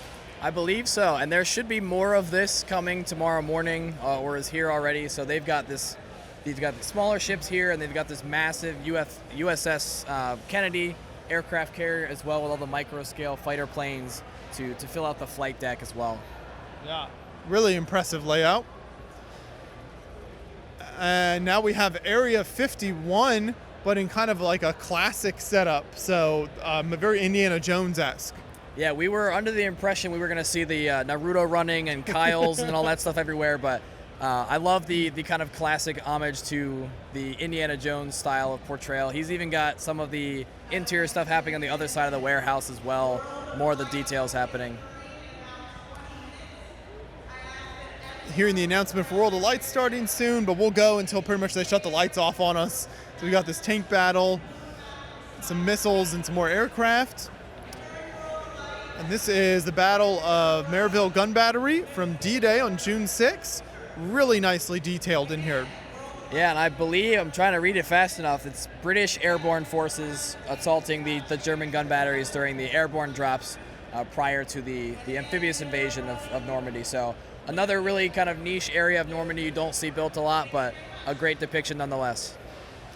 And so it looks like they've visited this location with some photos of the real area. Then you've got, from 1866, this is the Paraguayan War, so very unique depiction here, the Triple Alliance. Very interesting build. And this is a Napoleonic battle happening. Got the Battle of the French Alpine Valley, some more World War II stuff, and some smaller vehicles. And then the Battle of Serre in 1914. With some mountainscapes and a little D-Day scene. And the invasion of Poland, which is an interesting kind of source material there. Yeah, and I like how simplistic this build is. A couple of figures, a couple of vehicles, but they've got this very nice facade wall that breaks up the upper and lower areas of the city with this kind of almost angulated train track built so very deep into the landscape that it only protrudes a small amount, but it's enough detail that really makes it pop. To finish out this section, it's worst case scenario, and it looks like these guys are not going to last very long. They're not going to have a good day. I'm not sure what they're shooting, that they've got lime green lasers coming out, but these guys all have night vision, so I'm rooting for the guys in green. And now we'll head around this direction and bypass the GBC, which we will come back and do an in-depth video on when it's all running, but always a really impressive layout there. We will show you now Nova Lug. This is the Northern Virginia Lego Users Group. So starting with their kind of brick-built signage for some of the letters, and then you've got the Seinfeld and the Tenet logo back there, and little character vignettes as well. Yeah, and a great, massive kind of greeble mosaic of a dog. What a Good Boy, I believe, is the name of that mock, so maybe somebody's dog being memorialized in Lego. A great build nonetheless. And then fun, just sort of pixelated art in there. We've got the sword and Octan mech. Looks like someone is just assembling a massive blue tower from the bulk brick over there. That is very, very tall. They are very excited. Hopefully it doesn't fall over. That might cause an issue. We've got the Gator Swamp revamp. This is based on the World Racer set, so a very niche theme to choose to depict a build on. And then just like a micro scale build. Somebody brought some cookies. This is a fun little mini golf scene here. Yeah, they've got lots of different themes and pieces. They've got the chrome drill, some of the Exo Force figures here as well. I don't think I want to play at this course. It seems a little too challenging for me, but even the Mad Mech from the Lego movie up top there. And a Mars mission reference with the tubes the aliens go through. That's really fun. Here's a giant bucket of like fries, I think, maybe. And then Candy's Kitchen. This Sandman is super fun. Yeah, so this is their huge like beachfront layout that they've expanded on over the course of the years. And each person, they build their segment. They've got the boardwalk and whatever building or whatever they want to play on top of it. But you've got a skate park, parks, buildings. You've got the Bricks and Cream soda shop there, as well as kind of the beach club down here at the end with some surfers happening down here. Even more beach scene happening here with Classic Space and the pier coming out. The builder's still getting everything set up. But I like the lighting with the carousel. And then some more nice buildings in the lighthouse. Oh, I love the big pirate building. It's really nice. And then we get into all of the aquatic wildlife, the shells. Yeah, so we can see just how large this collab has gotten over the years. It's wrapped all the way around this island, and it keeps going to the end of these tables. But this is where we get into a lot of the buildings we've seen in past years, where we've got a lot more lighting and the kites and the arcade store as well. Even the fires down on the beach, and you've got a lot more detail happening in the water as we move down, as you see a lot more action happening, not even on the beach, but further out in the water. And we'll finish out this section with another smaller water scene, some great surfing happening. And then these really nice kind of like Tinkerbell mosaics and alien discovery. Looks like some mechanical stuff happening there and a little Star Wars layout. And we can jump back up here to the front and show you, looks like we've got a lot of lights in this section. Some fun fluorescence. Someone had to get rid of some Lego boxes there in the trash as well. We'll start with this giant UFO type build. So we have seen the giant tower. Yes, it's very impressive. This is the Spurious Omega Assault Carrier. So it's got like tons of the like various vehicles with it, but then the huge UFO. Yeah, and again, we see a lot more use of the black light. You've got the niche color up top, the lime green there around the base of these, and a lot in the vehicles as well. And these light up builds here with Starburst, tripping with the fishes there, just really fun lighting. Another kind of Mars mission update, really kind of taking that theme and beefing it up is really fun. The Lego abduction with the UFO. And this is a big underwater kind of base, I believe. It appears to be some kind of like play on a moon base, but instead we're playing under the sea. So you've got the anti-water creature weapons there, but you've got sharks and whales and everything. Some of the underwater explorer vehicles and kit and gear, extracting all their fun treasures off the ground. Here we've got a giant pink structure there. This is kind of more your classic moon base. And I really like the lighting that kind of lets you appreciate a lot of these details. And then here it's just super detail packed with like minifigs everywhere inside it. And then we got the kind of another sort of moon base, but then the craziest amount of lights in a build I think I've seen so far. Yeah, and it looks like the tubes are all full of studs. So you see like the light coming through all of those differently. But the feature and the effect there is very nice. More colorful moon base modules, and we go underground with rock work and some mining happening. And then we've got alien invasion over here with this moon base modules. The humans trying to defend themselves. And finally, Space Hearts, Moon Base Hangar. So you gotta get the Friends colors in there. And we'll keep going over here then. We'll go ahead and start here with this massive red keep from Game of Thrones. This is, I think, 100,000 pieces, the builder said, and it's 6 feet tall, so very impressive. It's got to be more than 100,000 pieces. That was his estimate. Mine's way up. Mine's way higher than it should be then. Here we have, looks like the 1980 Bridgman Jr. Drum and Bugle Corps. And then a huge kind of Friends layout using kind of Friends boards to kind of create like roads and cityscapes. Bunch of nice Friends sets there. This is Hoffman Academy. Lots of fun details packed in here. Yeah, they've got every interior. They've got stuff going on. You've got a lot of different characters. It appears like you've got a lot of Hogwarts, old Hogwarts torsos for like the school uniforms. You've got even the locker rooms and the gym as well. And yeah, like you said, lots of Harry Potter uniforms in there. That's fun. Some cool mechs. A little more space stuff, and then some really nice moving space. So this first one is the Mars Well, and kind of gravitational forces going on here. And then the next one is the rotating orbital blaster. So this is like a huge blaster sticking out here. It's like a modern space Death Star, almost. I like these very rounded builds. They use a lot of what appears to be train track in the structure to get everything to hold together.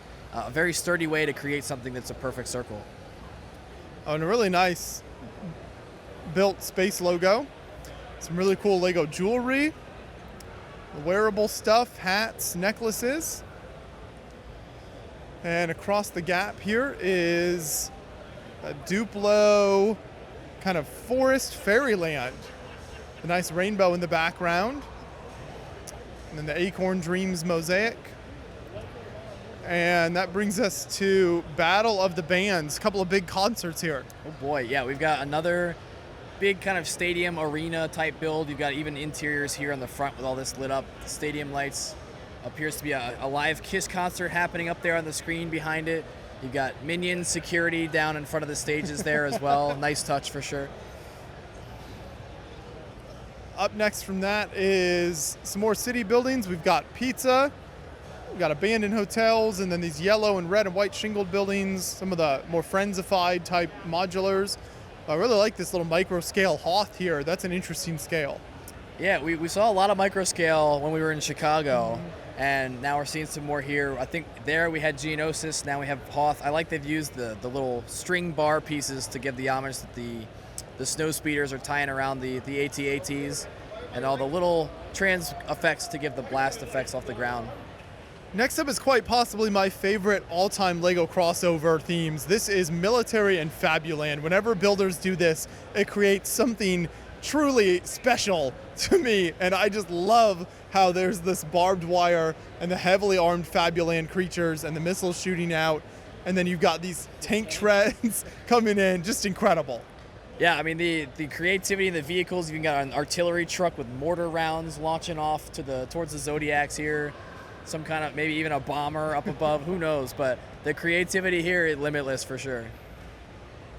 And this clue board with all of the iconic clue details in here. It looks to be like I could even play this game. That's really cool. Looks like it's on LEGO Ideas. Friends Vengers, so it's the Avengers with a Friends crossover. And then Fabuland Star Wars crossover. I like the colorful sail barge, but I think what I like more is the TIE Fighter using the brick separators to create those wings. But then again, we see this Star Wars diorama style at the top there for a Fabuland remake of the Endor Speeder Chase. A very nice remodel there. This old-time memories with, looks like a radio and a telephone, and then the Goldfinch out front. And to finish out this section is this Ready, Set, Go-Karts. These actually move when the builder has this on. And I think we will stop our first half of the tour right here because any minute now they're going to shut the lights off on us and we'll have World of Lights, which is always a great experience. For those of you who haven't been to a LEGO convention like Brickworld or BrickFair, they have a special section where they turn the lights off in the hall and you just get to see the lighted builds shine on their own. So definitely check that out if you ever have a chance. Well, we'll be back tomorrow night to show you the other half of the hall. We are back. This is night 2 here of our tour. We're going to be completing this and showing you the entire rest of the displays. So we're starting here with some of these automatons. They are not turned on right now, but we've shown these at a number of shows in the past. You can find individual videos on YouTube and a number of our social media platforms of some of this. This one actually is on right now. This is the hula loop. Really crazy colors in there. And then a few more here with like the Winnie the Pooh. Looks like got the toothbrush going on there. And then a few more maybe Muppet ones here. Yeah, some Muppet builds, a lot of these movement, aesthetic, kind of kinetic builds that we see up front. I believe the kind of temple here on the right won an award at Brickworld as well for awesome movement. So some very awesome, cool builds, some more automatons to finish off this section down at the end. Now we're going to start in with the first of several Bionicle sections here. If this is your first BrickFair tour video, Bionicle is one of the biggest themes represented here along with military every year, and there's some really cool stuff. It's not just typical Bionicle builds, but there's also just kind of character builds and skulls and all sorts of things. Yeah, you see lots of really cool parts usage and a lot of mixing of Bionicle parts and system parts to create these really interesting caricatures as well. Mm-hmm. And it's both kind of like human-looking characters as well as just like animals and otherworldly creatures. So there's really some of everything. I love this one up here, this Archangel with the light in the middle and then a bunch of different colored weapons up top. It's super cool. And here you've got like a dinosaur. You've got a sort of lion up top there, like a black and white lion. And then a bunch of other creatures down here. I love the little like shark head guy, Bionicle creature. These are little like actual brick built masks, it looks like. Yeah, and then next to that we see the use of some of the LEGO camera pieces, using every possible element they can get their hands on to create these really awesome characters.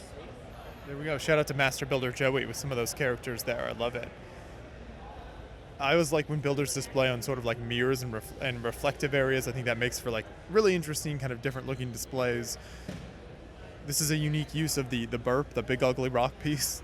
Yeah, on its side to create a flatter landscape for your character to stand on, something just off of the black table, just to give it that extra little pop. So moving around the corner, we see some Scala Buzz Lightyear or Galador. Galador, that one. There's all the different scales. You've got an interesting 6-legged spider creature up there. Lots of really interesting parts uses here around this corner. This spear thrower up here I think is super cool. Looks like we've lost somebody over here, but still a nice looking creature. This uses the big Bionicle like mask pieces to make an actual build. Some lights inside some of these. Here's some like aquatic like eel type looking creature. Oh, then we get to this tree. It's looking super cool. And then a few more kind of final builds here. This one has like a nuclear canister. Yeah, and we see a lot of these builds over here have a lot more emphasis on the use of system and more using the Bionicle and Technic pieces to add accents to the armor and the characters themselves, but some very impressive characters. We've got this almost, what is this called? Capricorn? Capricorn, so the very nice tail using those dark green leaves with this white kind of horse animal torso-esque. And then to finish out this section, we've got this final table, and this is like nothing but the old, it's like Snap or something I think it was called. Yeah, I think so, those pieces. So that finishes out that section. We come over here now. Now more Bionicles, just kind of your classical characters there. And then we've got a bunch of this like peacock type builds, which is very unique. So really cool parts usages here. Yeah, some very interesting parts usages. They got the large flying one up top, but They've got a lot of different pieces used to make even the different color ones down here at the base, but this very pearl gold and white one here in the middle is definitely my favorite by far. This guy's really cool with the teal. This is a mantis, and then the tree built by using kind of classic Bionicle characters.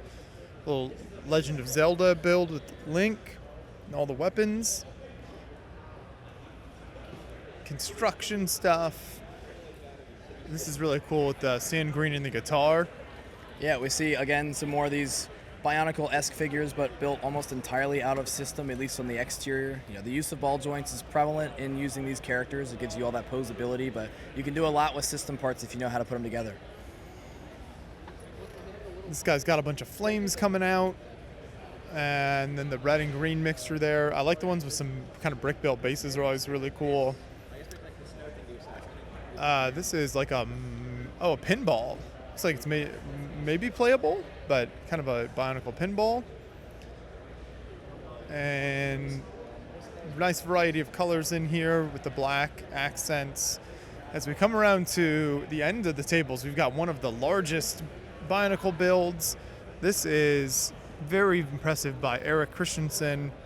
It's a full rebuild of my most beloved Bionicle mock from 2006, the mock card says. So really cool there. This guy's carrying an anchor. Yeah, he sure is. We've got a lot of very interesting weapons happening on this corner of the table here. Some awesome colors as well. You've got this kind of rainbow wing character up on the right, as well as some of the smaller characters using a lot of the leaf pieces for more natural looks. This guy has some kind of like a multicolored board there. The way they're displayed is also interesting. A lot of multi-tiered kind of displays here, and then the larger like boxes over here for these guys, even some custom mock cards. Yeah, so it helps save a lot of space at these conventions where there are really just so many mocks to show off, using these risers to fit that much more onto the table. Lets you really look into everything as opposed to just stacking them deep on the table. Got a really interesting creature up here with all these kind of horns used for almost like spikes coming off of it with the twin heads. Very nice there. And this really thick walker, and then a few final Bionicles in here. We've got one builder that has fully taken on the Bionicle fandom. I love it. So that finishes out this section then, and on our way over to the largest kind of Bionicle section, there's a bunch of vehicles over here. You got a little mouse droid, and then we will start in right here with these characters. We've got a keyboard, and these things are just like crazy with the amount of parts thrown on there. Yeah, lots of really cool cloth pieces as well as used for the capes and such. You've got what appears to be some nets and some mesh there as well. Again, we see the kind of brick-built base around the bottom of it just to emphasize the build that much more. I like this guy carrying the masks on the chains, and this one kind of a ice type feel to it.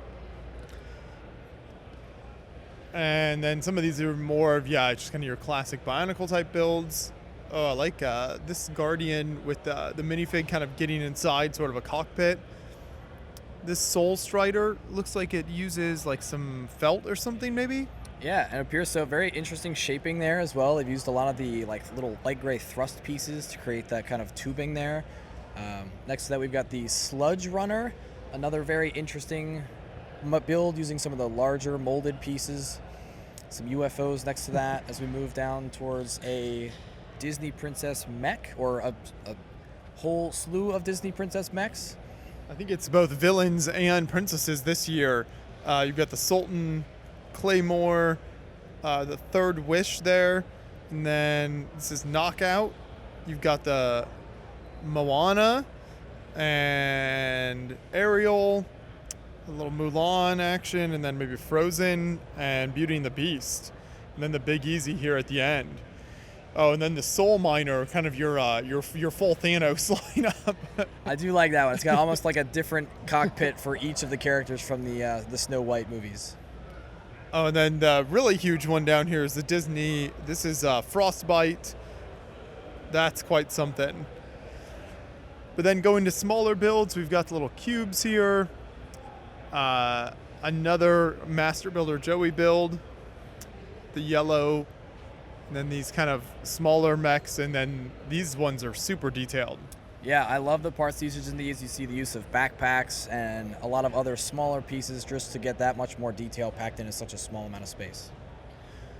It's a little mech there, and then a sort of spider walker. Joker's tightened in the back, with Joker piloting that is really cool. And the massive gun and like RPG on top. And then Harley Quinn and the Riddler, and then Batman's Justice Buster. So it's a whole lineup of Batman and villain mechs. Yeah, almost built within the same sequences like the Hulkbuster from the Marvel system. So now you've got the DC version of that to go head to head. Little M-Tron, and then mobile weapons platform Starfish, Life on Mars mecha, and a Gatling gun, and then the Slam Hound. Cool Forest Spirit with that gate in the background. And just some really clean characters here. Yeah, I love the sleek use of designs and the tiling off of some of these characters. The weapons are also very nicely done. He's almost got like a vibra blade here with those tubing pieces. This one as well, the Papa, I'm not going to pronounce that correctly, but a very large, almost like Duplo-looking figure in there that's got this tiled-off mech suit as well. Next to some very interesting creatures.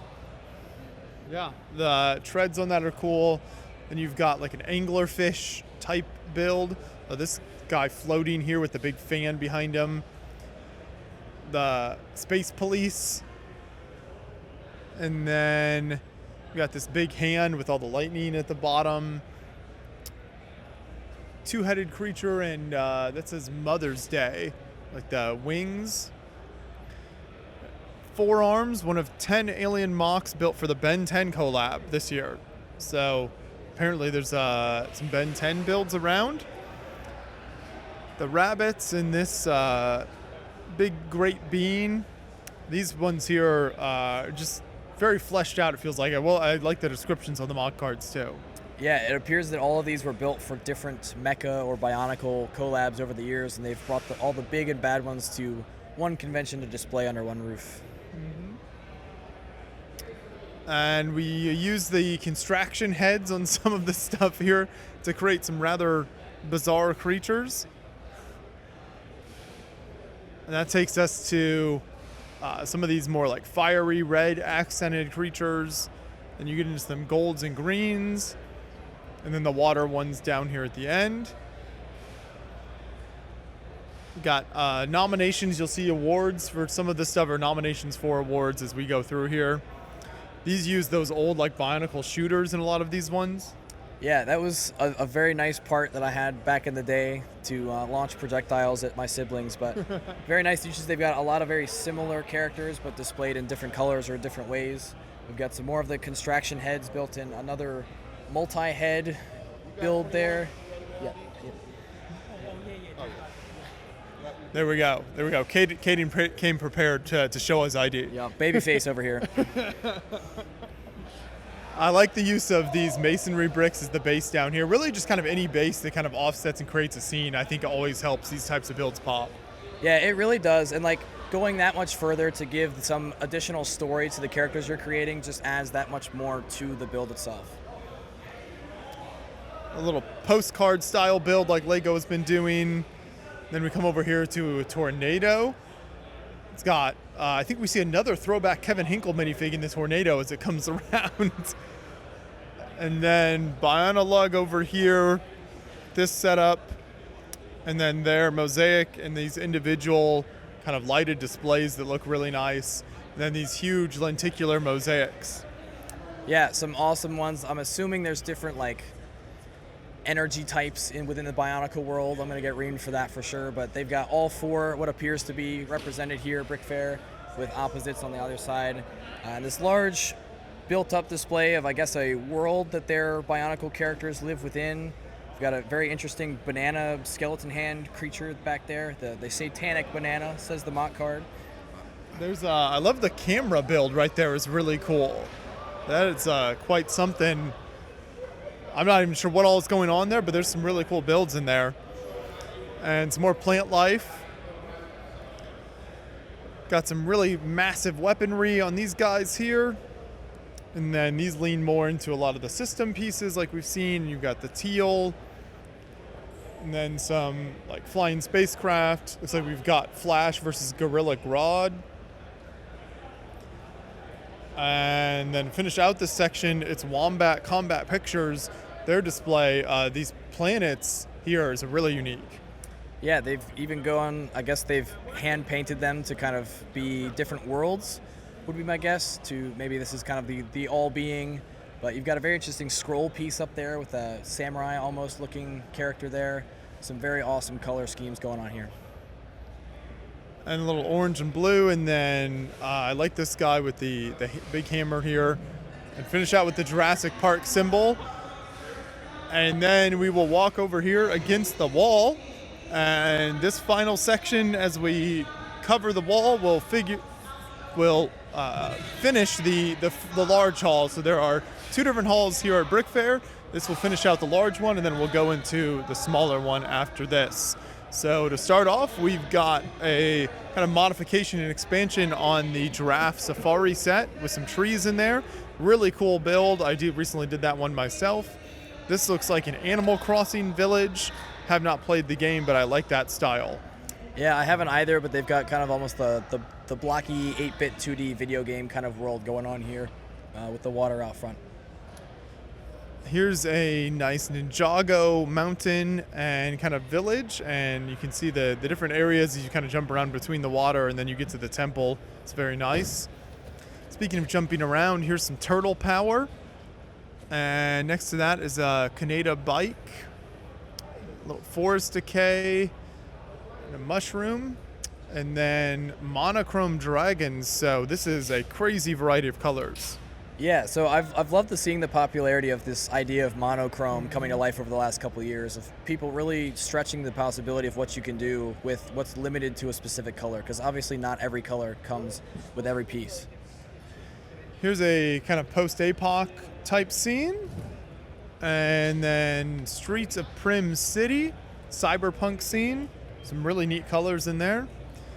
This build here, we recently posted an interview on the channel, Fabuland Pirates. I think I mentioned earlier, one of my favorite crossovers is anytime Fabuland gets violent, so I think this is super fun.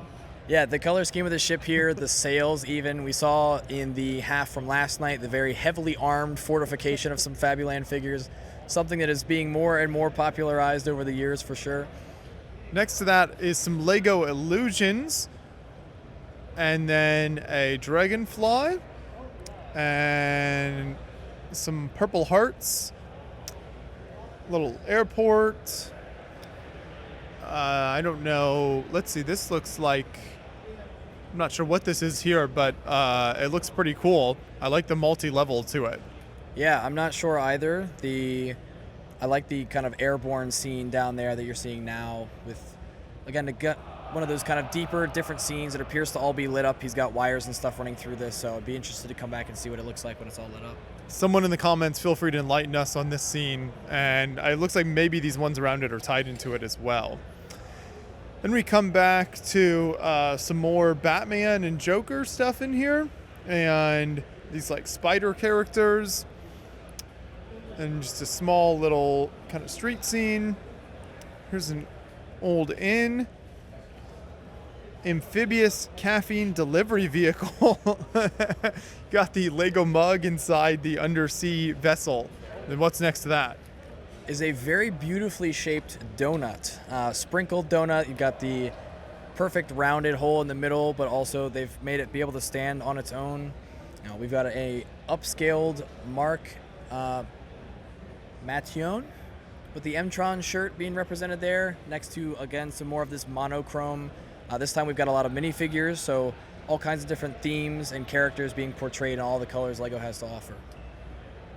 And then it's the upscaled Blue Coat minifigure, and I think he has like a micro version of one of the old sets inside that hat, which is a really cool idea. Then some Bionicle and Lego graffiti. And then little sort of like planets that are themed around like landmarks and food and underwater creatures and like school supplies. It looks like some of everything. Says it's inspired by the Katamari game franchise, so there it looks like PlayStation 2 back there. We'll go with that, but I like it. Blooming Butterfly Sanctuary. Then we've got this marine here as well, and that starts actually our giant mosaics. Yeah, so the first three we're taking a look at here are beautiful representations of the symbols of many of our branches of the armed forces. So we've got the U.S. Marines, the U.S. Army, and the U.S. Air Force as well on these massive, massive easels. Moving down, we have some more straightforward mosaics. Earth, Water, and Sky is what the name of this is. Oh, a skeleton head that may be glow in the dark. It doesn't quite look white. Next to a nice greebled Lego logo behind a massive Hot Wheels logo. And then just kind of a color run next to that. Dripping Dots mosaic, and then a circus clown. Here we have art from Gris. I think it is a Nintendo game, it says. A few different mosaics in here. Some logos and flags and things. A galaxy and the Phillies mascot. And then the Sea of Trash is like some art. And then Lego recreation of it. And few different characters and people left here, and finally we finish out with what are some Squishmallows, just like Lego creations of them, so very unique source material. Not as squishy as the real ones for sure. Now, as we mentioned, we are heading into the second hall now, so this is where we will finish the tour, showing you all of this hall tonight, starting with this huge construction scene with these massive cranes and all sorts of stuff going on. I think there's working elevators as well in here. Yeah, I believe so. He had these out earlier. They are all fully functional and has them all controlled to, I guess, move a lot of the different things he has back on the tables around for the public days. He's even got a mini mule near as his counterweight there on the crane. And then we've got this Peach Lug build, Poolside USA. Really fun little build. Blink 182, Ninja Turtles, the 8-bit X-Men, and then this huge logo of the National Reconnaissance Office. Whoa, this is crazy. This image changes with distance. Tribe unit from 10 to 15 feet back. It's supposed to be a leopard face, I want to say there. That's what it looks like. Yeah, I mean, the popping of a lot of the different parts they've used. I mean, it's not 2D. It comes way out from the plates that it's built on, but you can kind of see it super up close. I'm sure it looks even better from far away. Has been nominated for Best Mosaic, as well as has plenty of other representation and appreciation for this build. Next to that is Luminescence, and then this. I think this is Luminescence actually. So there's a couple different ones here using those kind of illuminated ones. Actually, even more as we come down here. These are very unique, using tons of different colors of like the transcolor pieces, but then around the outside is also just like countless colors as well. Yeah, I mean, I thought I owned a lot of 1x1 elements, but every column and line and stripe around the frame of the actual lit part on the inside is all 1x1 tiles, corner tiles, and round tiles. So an incredible piece nonetheless. And then to finish this section out is this dog with all of the flowers around it. So really cool stuff here. Love the variety of colors and creativity on display there.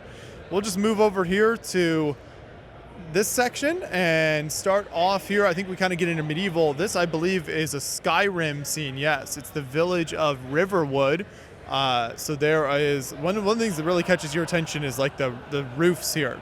Yeah, we spent a bit of time over here this morning looking at it. I like that they've got the angled pathways that go out across the water, but the thatched roofing with those newer claw pieces and that medium nougat really is what draws your eye to this build. Anyone who's played Skyrim can leave a comment and tell us how realistic that depiction is, please. This is some crazy sort of Nexo Knights type, space, pirates, knights, everything. Yeah, so very interesting colors. You've got some ships with the lime green or neon green next to a very large international prisoner roundup and crusader invasion. So some different times playing through the medieval stand here in the castle area of BrickFair, Virginia. Then we've got this Morning at Slags Ravine. I like the build in the back there. It looks like based on a photo of the builder. Evergreen Castle. And then one of the best castle layouts here this year with this incredible interior. But then as you come around, there's so much more in the water and a massive battle taking place out front as well. Really great layout. Yeah, nominated for Best Castle, definitely worthy. He's got all the action packed with the wall exploding out of the castle there, dragons all over the place. Just an absolutely beautiful, beautiful display. And we'll make our way now over here to, we can actually, let's just, we'll start in right here actually and show this. This is the Boston Tea Party. So really nice build here. We get into some of the more historic stuff now, but I love just kind of how immersive this scene feels when you look at it. Yeah, I mean, a very talented group of builders. I've seen this come together over the last couple of months. Beautifully, beautifully done. The buildings themselves, the ship, and just the placement of the figures, the story being told, really takes you back to that age in 1773. And then a little like Ice Age type build, and then a ruined aqueduct next to that, and the Mexican-American War, and Mexican Revolution. Oh, there's that big mosaic there. That's a Roman equestrian mask. And then some smaller scenes. And this is Indonesia, 1894. And then the Capitol building. Got all the food vendors. We are just outside DC here in Chantilly. The satellite dish. And then the memorial wall here. And what do we have next now? So that brings us into the Revolution in Berlin, March 1848 by Gary Brooks. Very talented builder as well, always brings out the very obscure, kind of more further back in historical era stuff. He's got a lot of great stories being told here. The thatched roof that you see with all these dark red cheese slopes, very, very nicely done as well. And that is going to move us into one of our largest displays at BrickFair Virginia, a massive collab. I asked them how to say it earlier, and I'm definitely going to butcher it now, but the Battle of Eichstätt, I believe, is how you say that. So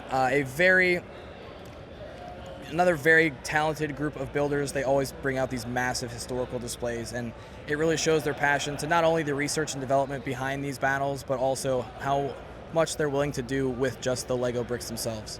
One thing that's really cool this group does is brick build their own horses, so that's always a really neat feature of some of their layouts. Up next is Battle of Cresselie. French and Swiss soldiers defeated a much larger Spanish and German force. So that's what we see here with these massive spears. Then this appears to be Marlborough Castle, 1945. Looks like it is from World War II was my, yes, that sounds right. And then I'm trying to figure out what location was, but if anyone knows, they can let us know in the comments. But I like the ruined castle there. It's done very well. Switching themes, we get into Egypt with a bunch of fun little scenes here. Yeah, I believe this is our Adventurers Labyrinth layout that we've definitely featured many times at BrickFair before. A little smaller this year, but definitely some newer additions as well. Very popular new thing is people 3D printing Lego elements in large sizes. You see with the crystal there, a large Chima figure as well, but the same story is being told year after year. You've got the maze as well, even some cowboys and modules down here towards the end before we get to a Burnside Bridge. I mentioned probably at some point yesterday there was a second one of the exact same bridge. So again, here at the Battle of Antietam, you've got the Union forces crossing the Burnside Bridge, facing on the Confederate line. So very nicely done. The figures here are absolutely immaculate. And going to naval history, we have the Tillman battleship. This is a prototype battleship from the First World War that was never actually built, but is a really interesting kind of study in naval technology of the time. Supposed to be kind of the ultimate in naval firepower if it had been built at that time period. Then next to that is this really unique coastal defense battleship from Italy, also from the First World War era. So kind of just like a flat metal barge with some big guns on top. Over here is a large palace. It was in modern day Iran. And then this stave church from Norway. Always really cool designs there, some really neat architecture. I like the presentation of this next build. Yeah, we've got the Gravedard Cloak, is how I'm going to pronounce that. It appears to spin, maybe, that you've got a lot of different things happening on various sides of the build there. Little waterfall scene. They might be turning the lights off on us, but we'll keep going until we can't see anything more. So as long as we can still see the builds. Got the tree house here, little Barbie house, this cottage, and then a big kind of village, kind of elves and friends type inspired. And then we've got these beautiful scenes with autumn in Paris next to that. And then it looks like we go Johnny Thunder all the way down, kind of throwback. Yeah, it appears so. I think we're in one of our mixed areas, so they've gone and taken a lot of the classic scenes from the story of Johnny Thunder and created them in more of a vignette style to tell the story through a bunch of different pieces. Kind of expanded on a lot of those original sets, so very nostalgic if you're like me and really have a deep love for the adventures and Johnny Thunder themes. Here's a sort of like castle type build, and then next to that is, I believe the builder's advertising this as the world's tallest Lego roller coaster. I saw this running earlier. Basically, it gets enough momentum, and then these 3 sets of tires just like shoot it way up to the top there, and it comes back down. Yeah, I did not get to see this running today, and we'll definitely be back tomorrow, but the fact that there's no stop on the top rail means that things could get ugly. I never saw it fly off, but that would have been very entertaining. We'll go ahead and move over here to this classic space display, and we've got pretty much every kind of classic space, the blue and white type variety, blue and yellow and gray that Lego made. Yeah, I believe we're about to dive into Buffalo, so out of New York, but the very derived passion for the classic space. As we can see, we got the old monorail and all of just that old style. Also got some nice Bob's Burgers and Futurama representation back there. And then some Rick and Morty mosaics. And got tons of minifigures laid out here. I don't know what this thing is. Looks like maybe some robots. And this is some other list Blacktron, one of the series of Blacktrons. Then this big mosaic here from the band Sleep Taken. And I like this based on the video game Lethal Company. Really nice display. Yeah, I played that very briefly. It's almost like a team first-person shooter kind of game. Very alternate, kind of not quite as cartoony as like Fortnite, but not as realistic as like Call of Duty, things like that. But a very cool game nonetheless. We've got a nice concert scene, the Johnny Be Good from Back to the Future here next to that, as well as the Darth Vader funeral scene from Return of the Jedi, next to the Bat Lord and his army. Chrome red treasure chest looking great. And then the Muppet Show with the piano, the stunts in the veterinary hospital, and then the whole stage next to all of that. Here is the ultimate kind of Western space crossover now, with a lot of the iconic Western buildings, but then UFOs all over the place as well. Yeah, we said it last night. We'll say it again. The theme this year being UFOs. You've got covered wagons. You've got cattle being sucked up by the UFOs, even walkers and things taken out. You've got artillery cannons trying to fight back, but we're going to have to root for the aliens on that one, I think. We'll come across the aisle to another impressive city with massive UFO up above. This is a really nice, just kind of like laid out. Looks like you can see a lot of the inspiration for some of these buildings, these real life buildings there. Got an Apple store. I love the way they've like laid that like trolley track into the sidewalk. Yeah, the curvature of that is great. I love the use of the sunflower. So simple on the edge here, but adds so much more color to what would essentially be a darker train track behind it with all the little animals and such in the track, the river up here. We got the Johnny Thunder kind of blimp up above that, and then this train station on the corner. Then we'll follow the tracks around.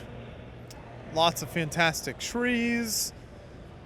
And then we get to this raised city section where the road slopes gently upward, and you get almost like a San Francisco style street here. Yeah, not something easily captured, but captured very well nonetheless. They've got this great use of the masonry elements to kind of create this barricade between the upper city area and the train garden down below it. And then we get to just the most incredible display of Lego trains here at BrickFair. You can feast your eyes on these, all day as you pick out kind of details and then your favorite color schemes and favorite individual train builds here. But there are tons up front and then way more even in the middle section back there. Yeah, and not even which ones are your favorite colors, but what's your favorite cargo. You've got baby dinosaurs, larger versions of Lego bricks, and who knows what else in the cars that's being transported by these amazingly created trains. As we come down past the trains, you've got kind of a depot type station, some storage areas, and around the edge, I like some of this. It looks like a lot of custom printing or decals on a lot of these, so that really adds a lot of nice detail. This one's just kind of parked up here. Some of the builders are still running their trains. You mentioned all the animals you can see out there. And then we round the corner here, and you've got some that goes over water. And then we've got this, looks like, I'm not even sure what this building is. I'm not sure. Some kind of the yard house, maybe? Some kind of restaurant or club, maybe? But a very nice kind of break up against the terrain there. We've got a nice flowing kind of river down here, as well as a nice stone bridge that the trains then get to cross over before we get into some more of the big train garden. We have one of the, accustomed to these large train displays that have to get in and out of their display, they bring these massive bridges that they can take in and out that allows them to move freely without the convention, without stopping the trains. And that finishes out this train section for us, so we will head back this direction. And apologies for the lighting here. Hopefully these builds still show up good enough, but there is, looks like they turned off the lights on some of these areas. Got this little display right here with the Heart Lake Mountain, friends. And then we will just continue on down the line here. This is some kind of large, I want to say like police vehicle or maybe like Jurassic Park inspired. That's what this is. Yeah, almost looks like a very large, like Juggernaut-esque turbo tank, but you've got the large dinosaur trapped in the back there, next to some very interesting both 3D and 2D creations from whether video games or animes. I like the 2D 8-bit Google dinosaur right there, as well as these trans-clear weapons here on the front of the table. And that character in the box back there is really nice as well. You've got your Frisbee golf. This is a really fun, I saw this from like across the hall earlier and was like, that's such a fun idea. And it looks like for the Frisbees, they maybe use the leaf elements. They're light enough that you could probably throw them during public hours without utterly destroying anything. This is the Micromanager from Lego Movie now, and then some dinosaurs and Five Nights at Freddy's. We've got some character builds, some meme builds in here. And then we've got Breakfast at Oswald's, all black and white. And then the Mighty Morphin Power Rangers. And then this Titans Tower. So it's got all of the Teen Titans, I think, inside there. It's a fun way to display that. Yeah, not a show I'm familiar with, but all the different characters. You've got a lot of different, very colorful rooms as well. I believe they all have kind of different styles of them personalities, so the rooms probably depict that as they are attributed to the show. Nice repair shop and mechanic. And then the Cloud Sea here from Super Smash Bros. Ultimate. We've got a crazy looking like 3D printed frog element. And Simon Liu's work here with Calvin and Hobbes, which is so much fun. I love seeing this on display, the comic itself. Then you've got the stuffed Hobbes. You've got this map that uses some really cool parts techniques. And then this Let's Go Exploring with this sled there. Here we have, I believe, is this all kind of one continuous layout here? I'm not entirely sure, but there is a number of like really cool builds in here with the Ancient City of the Sands and Alchemy by Candlelight. And then the Black Rock Tower. And looks like we've had maybe a beheading happening there. Yeah, it would appear so. Not such a fun time for anybody else, or maybe he's trying to collect on a bounty, but we've got some more ruined and more medieval structures down here to the left as we flow into some more, again, mixed kind of bag of builds. We've got some characters, some more medieval, as well as a couple of more blocky, like almost Duplo-esque system builds down here in the front. And we have a wonderful lighthouse, some steampunky kind of ship there as well. This is the Bane mask, also built by Simon. That's really cool. Well, I love this. These buildings back here. Little townhouse is really nice. This big cube and a little cyberpunk unit. And then we've got, looks like maybe Deadpool and Spider-Man builds. Yeah, it would appear so, with the Fallout bunker that I believe we saw at Chicago as well, back behind it. Or I believe this was also a Brick Arms, like, mock of the month entry as well. Very nicely done, again, with that kind of multi-level storytelling there. We'll continue on down this way with the hiking scene, and then Mr. Grady in there. And then room 237. I don't really know what those rooms are referencing, but they're built well, so that's nice. Blood of the Dead. Here's a highly kitted out, maybe Star Wars? Some very Special Forces-esque Star Wars. They've got night vision, which I don't think Stormtroopers would be able to shoot any better with night vision than without, but some very interesting kit bashing there, some custom figures. Navy Elementary next to that. Some small little ship scenes, then this camp adventure, all the fun camp activities, hammocks, everything else. This red brick and WandaVision house. So you've got the show from WandaVision, or the WandaVision show depicted in Lego. This is a Chronicles of Narnia, so it's like two different levels here next to that of like references to various Chronicles of Narnia stories. And then Doctor Strange, Yoshi's Airship. Don't see a lot of Mario builds. You don't, and this one, they use some of the more modern, like Lego style figures with the big cloud in the background that appears to be a custom shaped base plate with some of the shaping there. We see another Teen Titans tower next to that, this one with all windowed out, still with very colorful interiors on the inside that you can see behind it as well. And then this starts a bunch of Sonic builds, I think based on the different eras in games. So we've got Sonic Mania, then Sonic Heroes, Sonic the Hedgehog 2, and then Sonic the Hedgehog. So kind of running down the line there, some really nice builds. Fire Nation's airship from Avatar looks great. Some Minecraft, some stuff in here. Then you've got the Way Out Diner, which is kind of like space. Actually kind of incorporates a lot of those like older TV shows, it looks like. Yeah, and I like the use of the kind of the free-form base and the white base as if it's kind of floating up above the clouds. It gives that very space kind of vibe to the build. And they've taken a lot of the classic TV shows, like you said, and almost created like Jetsons-style vehicles out of them. And then you've got the Endurance ship down there and some Wizard of Oz. And we'll walk around here real quick.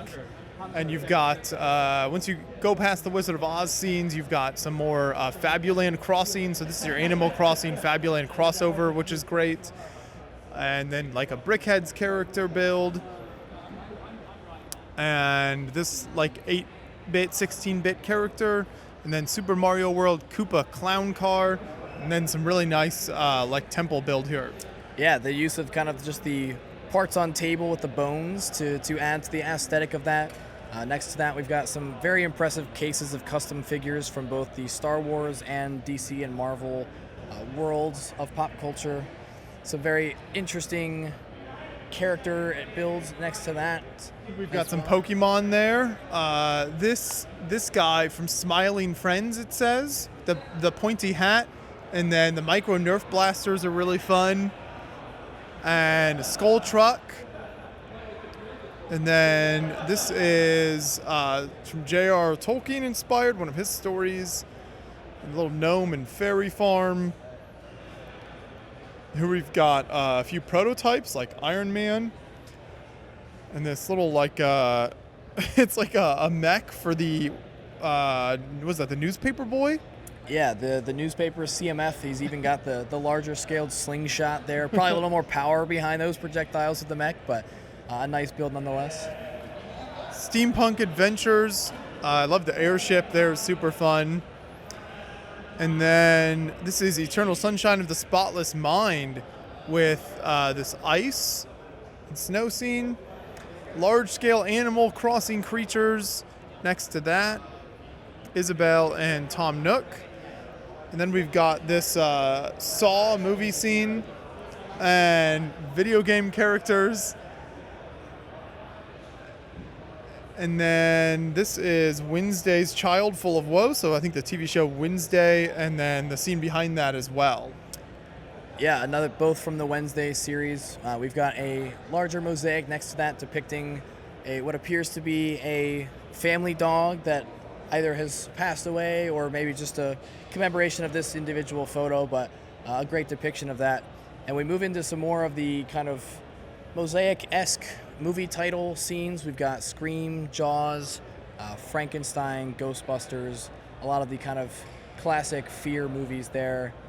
Some very interesting character-esque food-inspired builds next to that. Or not even just food, but all kinds of different holidays, things. Everything, yeah. That's really fun little characters. Above that is the Wicked Broadway kind of poster, which I think is really fun. Using a nice mixture of kind of textures and elements there to create that. And then a really nicely done build of Magic Kingdom 1971. So trying to capture that like old style aesthetic of the Disney park. Yeah, I love how clean the walkways are around this. They even got the monorail that goes all the way around the base of the castle there. They've got even the characters, Mickey and Minnie, out there on front of the balcony to surprise all the patrons. Here we have the Union Pacific Big Boy, which we've seen at a few shows this year, but this thing is truly just astounding in scale. We have a full video on the channel with the builder of that if you want to check it out. It's incredible to see this. No matter how many times we've seen it, it's still amazing. Jump across here to the WAMA LTC. So this is the Washington, D.C. Metropolitan Area Lego Train Club. And as you can tell, there will be a lot of trains. Then you've also got the looks like train station section. This is Union Station. And then you got your skyscrapers. Always got to have one under construction. For sure. They've got the Sheraton, the Legoland Bank. These may even be based off of real buildings in the area. My favorite building in the WAMA LTC is always the skyscraper with the brick badge signage up at the top, but we can't pass over the Aloha Hotel. The very nice color and parts usage there to kind of create this aesthetic on the outside. That is really fun building. Very, very cool. I like that a lot. And we should jump over and finish showing these castle builds real quick because we didn't quite finish showing all of these, and then we'll jump back over to WAMA LTC, starting with the Eastern Front, not a castle build. Not quite. I mean, there's a medieval kind of house there, but so some smaller World War II displays here. We've got Eastern Front 1945. We've got Sicily 1943, as well as a Operation Market Garden, so British and German forces there. As we round the corner into some more custom figures, but this time more anime medieval style into this other very nice castle. Yeah. And once again, this castle is kind of under construction like we saw with some of those other buildings. This one here, though, there's a battle happening. You've got a standoff on the bridge over here, just very compact but full of detail. A Forestman's build and some Viking stuff, and then kind of like a final layout there as well. Some of the large creatures. So wanted to make sure we showed all of that. We can jump back over here now to this monorail section and this full city. This monorail, I could just notice like all sorts of waviness. Yeah, and it goes for quite a while. They even got it over behind the skyscrapers over there, but like I said, different varying elevations here. It probably is very entertaining to watch go around the track. You've got normal trains that go in between, as well as the regular civilian cars that are progressing the streets behind it.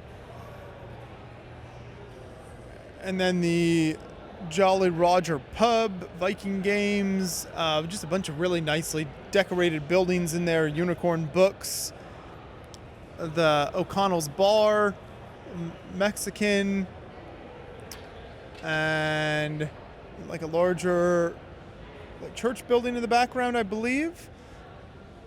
And then we get into Minecraft-inspired land. Yeah, almost like an amusement park. You've got every biome represented, all the different characters and figures from the game to explore for both the minifigures and the characters involved. More corn, everybody's favorite on any Lego layout, but then also some sunflowers as well. And then a sort of micropolis display, some micro scale buildings. We get into beach scene.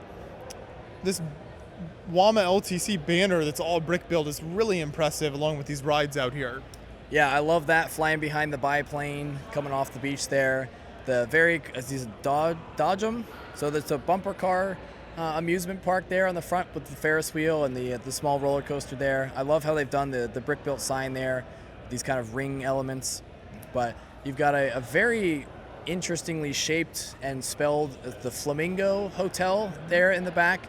A very nice use of that coral color and kind of the curvature to break up what you would simulate a square building with a city display. Very colorful buildings in this section. This large pink building we're coming to now. It's kind of a Chinese New Year set inspired building, and then we get to kind of a lot of the classic modulars as we round the corner here. And then this is sort of a more of a cottage, maybe like Hocus Pocus inspired build. And we jump across to this Lego cathedral with just an incredibly intricate window inside here. The stained glass effect is amazing. Yeah, I mean, I could probably look at that for hours to pick out the pieces that they've used to absolutely just capture such a stunning display there. Even the smaller model down in front of it, such small pieces to capture just the lighting effect and the colors coming through there. And then this great big ghost mansion and waterfall coming down from there. I like this train. You can actually kind of see the passengers in there. Is really cool. Little classic drugstore, pizzeria, some nice throwback stuff. And then, of course, the Starbucks. You always have a Starbucks. And then we get to more lineup of trains from Maersk, the VRE back there, and just really some of everything. Yeah, I mean, we got lots of colors again. You've got plenty of cars that probably have some very interesting and entertaining cargo. This one seems to be a little more geared towards like actual cargo than baby dinosaurs, but again, more just absolutely amazing trains. And that finishes out Wama LTC, so we'll come back to this direction and take you through this next section, which it looks like we're starting with kind of a town, but also a crater. And let's see what this says here on the mock card. This is Republic City. From the Legend of Korra, so I think this might be Avatar inspired as well. Yeah, again, not as well versed with this type of pop culture, but I like the use of the olive green, creating that massive crater. It really draws your eyes to it around this smaller but no less detailed cityscape. And we'll go ahead and continue on down next to that. You've got some X-Men action in here. The Sentinels attack the X-Men. Apple Park, the Apple headquarters. That iconic shape. I love these little character builds back there. The Metroid Dread. Little tiny adorable Wallies. And Hellboy.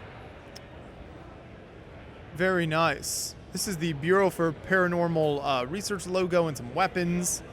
Yeah, so some stuff from Destiny. Very favorite game of mine, but we're in the pop culture, so we've got a lot of very custom figures here from all kinds of different realms of pop culture, movies, shows, whatever you could possibly imagine. There's probably something in there to recognize. We move into a Anarchy in the Arena, so there's a lot of happening here. You've got a WrestleMania match happening there, as well as a fight on stage way in the back. But this gets into the Daily Bugle then, and once again, tons of action here. There's even like a Simpsons crossover, X-Men, Sonic, you name it, Star Wars, it's in here. Betrayal at House on the Hill, so the iconic board game kind of built out of Lego. Nice little warthog build. There's a massive Halo display that's been finished up in there that we did a full video on that's really incredible. Batman's Batcave attack. And then another little Viper and Bionicle characters. And we've got a nice multimedia art piece here.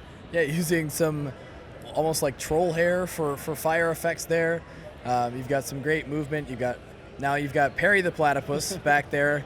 The next couple of builds bring you to a lot of really interesting spinning, but also some very included movement within the cave here as this comes around the corner. 1960s Batcave ambush. Some nice movement in there. And then the Superman story, all the different kind of scenes from Superman's life.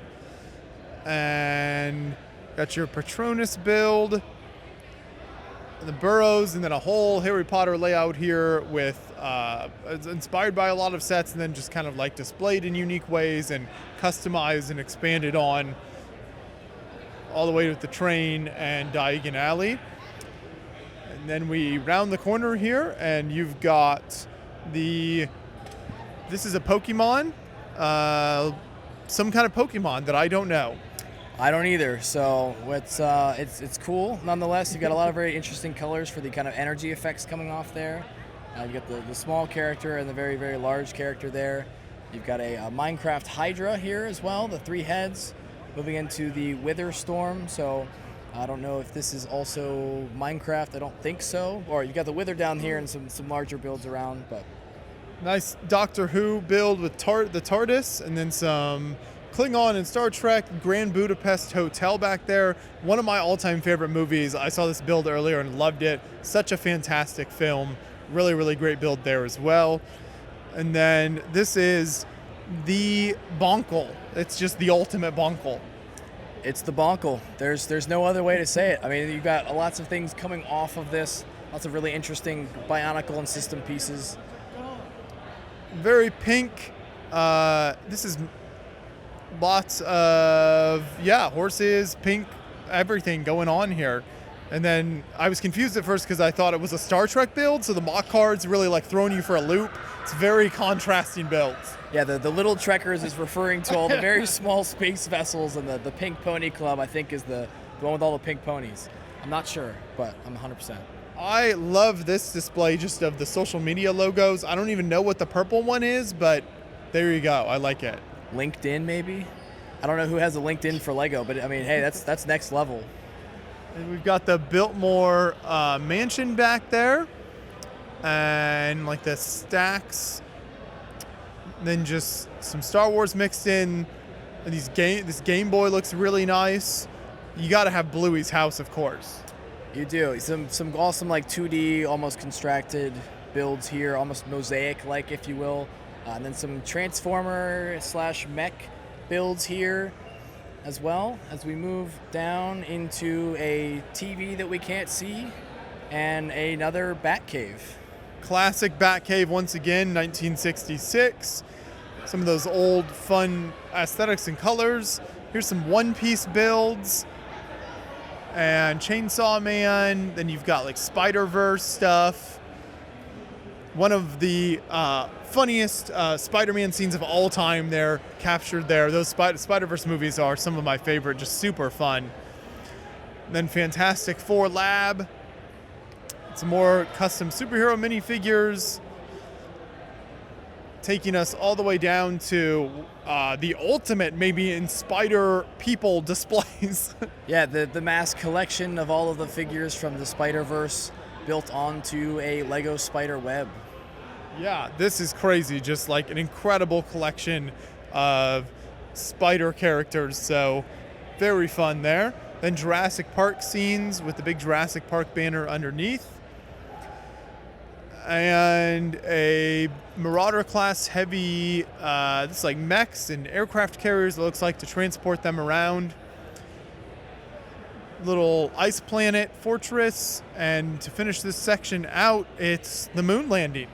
Yeah, very nice. They've trying to stage it, which is interesting. They've got security on one end, the NASA control room, the Earth even hoisted up in the background to make sure that it's in the right frame behind the moon lander there. Very comedic effect to the controversial moon landing, if you will, at this point in day and time. We'll jump over here to Steel City Lug next, and we'll start down here with this Godzilla build. supercharged Godzilla with those pink elements is super fun. And then Creatures of the Enchanted Forest. So this is a whole collab. We covered a lot of these builds in Atlanta. So if you want to see a more in-depth take on a lot of these builds, you can check that out. But these are just like really fun, whimsical style. Yeah, I mean, I love the contrast of all the different tree designs, using every piece available in reddish brown and dark brown to really bring out the vibrance of the forest that they're trying to capture. And the lights in there really make it pop as well in some of these sections. And then things like using gray for a tree trunk is just a very different approach. Coming over here, we've got Star Wars Mos Eisley Cantina, and then the Broomsticks and Diagon Alley Arts Club. And it looks like kind of a different twist on some Diagon Alley stuff. These big Weasley's Wizard Wheezes, and then the Apothecary. And then a Friends Beach scene and a Star Wars classic. Yeah, a large depiction of Hoth. They've got the massive Millennium Falcon there, as well as the kind of very big snow wall where you differentiate Echo Base from the outside battle. They even got the train track for the snow speeders to run around the AT-ATs during the battle, and the fire trucks putting out the fires on the AT-AT. And then using one of the classic pirate base plates, we've got another little One Piece build here. So number of references to One Piece this year. And a nice little Peter Parker pun with that car. The other Godzilla build, I think it's I want to say like the 70th anniversary of Godzilla this year. It's some big anniversary. I know there was a big panel for it at Comic-Con in San Diego. Nice little characters, and then a bunch of Transformers. Yeah, lots of different colors, lots of different sizes as well. You've got some of the big ones that you can see turn into jet planes, some of the big truck ones like an Optimus Prime-esque. You've even got like hands in here to replicate some like almost rib cage effects. Very, very nicely done. And the Autobot Arc. So this has like more of a scene to it and not just the individual Transformers. Nemesis Prime, and then Andor, Imperial Occupation. And then we've got an iconic video game, Oregon Trail, right here. Try not to die of dysentery before this video ends, folks, but really fun display and kind of style there. This next one uses a ton of orange. A ton of orange and a ton of tan, almost like as if you have this kind of space-like landscape that's up above. I liked how the smoothness of this, you don't see virtually any studs at all. A very nice, clean look to the build. You've got some very interesting vehicles created here as well. And then a bunch of emergency vehicles. It appears to be from a TV show, maybe. That's what it looks like with those DVDs. And you've got lots of different fire trucks, and then this building itself on fire over here. And then a little green screen movie shoot, Bricks in Motion with the adventures stuff. We'll jump across then to this side. And you've got this huge Batman kind of bat cave with the large vehicles in it. Yeah, some great colors. I love the use of the yellow in such a vibrant way. You know, it's very more predominant than the normal, just kind of very, very black that you would see with a bat cave. But they've gone for the very massive UCS style vehicles here as well. You've got Bat Kitty down in the front there. And this is a big alien build with a crazy brain, so that's fun. We've got Pee Wee Herman. We've got a few scenes from Pee Wee's Playhouse, and then the Red Room from Twin Peaks. Cool little kind of aquarium build, and then these internal apartment buildings. Yeah, again, like interiors are so cool. Like you have so much freedom when you're doing buildings, especially in these large layouts, and here even individually, that you can really go all out and do whatever it is that you want to do. We've got the Canton restaurant next to that, full of all kinds of different characters and events going on. You've got Star Wars happening in the back, some space creatures off to the right there with the band as well in the corner. Little micro scale stadium. This is Stamford Bridge in London. And then this dog, really nice build based on the photo. Garden of Earthly Delights over here. And then a bridge encounter. Another kind of like domed glass display. And these sort of Legoland type builds, an old R2-D2, Donkey Kong, and some spacecraft and tugs, and the space shuttle, and these old moon base plates. Yeah, in blue, I guess. I don't know if that's painted or if that ever came like that. That was long before I was even alive, but again, a great use. You've got some of the Blacktron represented here as well as some smaller micro cars off to the right here. And after these cars, we've got a quick little spaceship and geometric coffee tables, and you can see with the glass on display some really fun shapes. And around the corner is someone taking a photo that appears to be, I think that's what that is, and then a heart.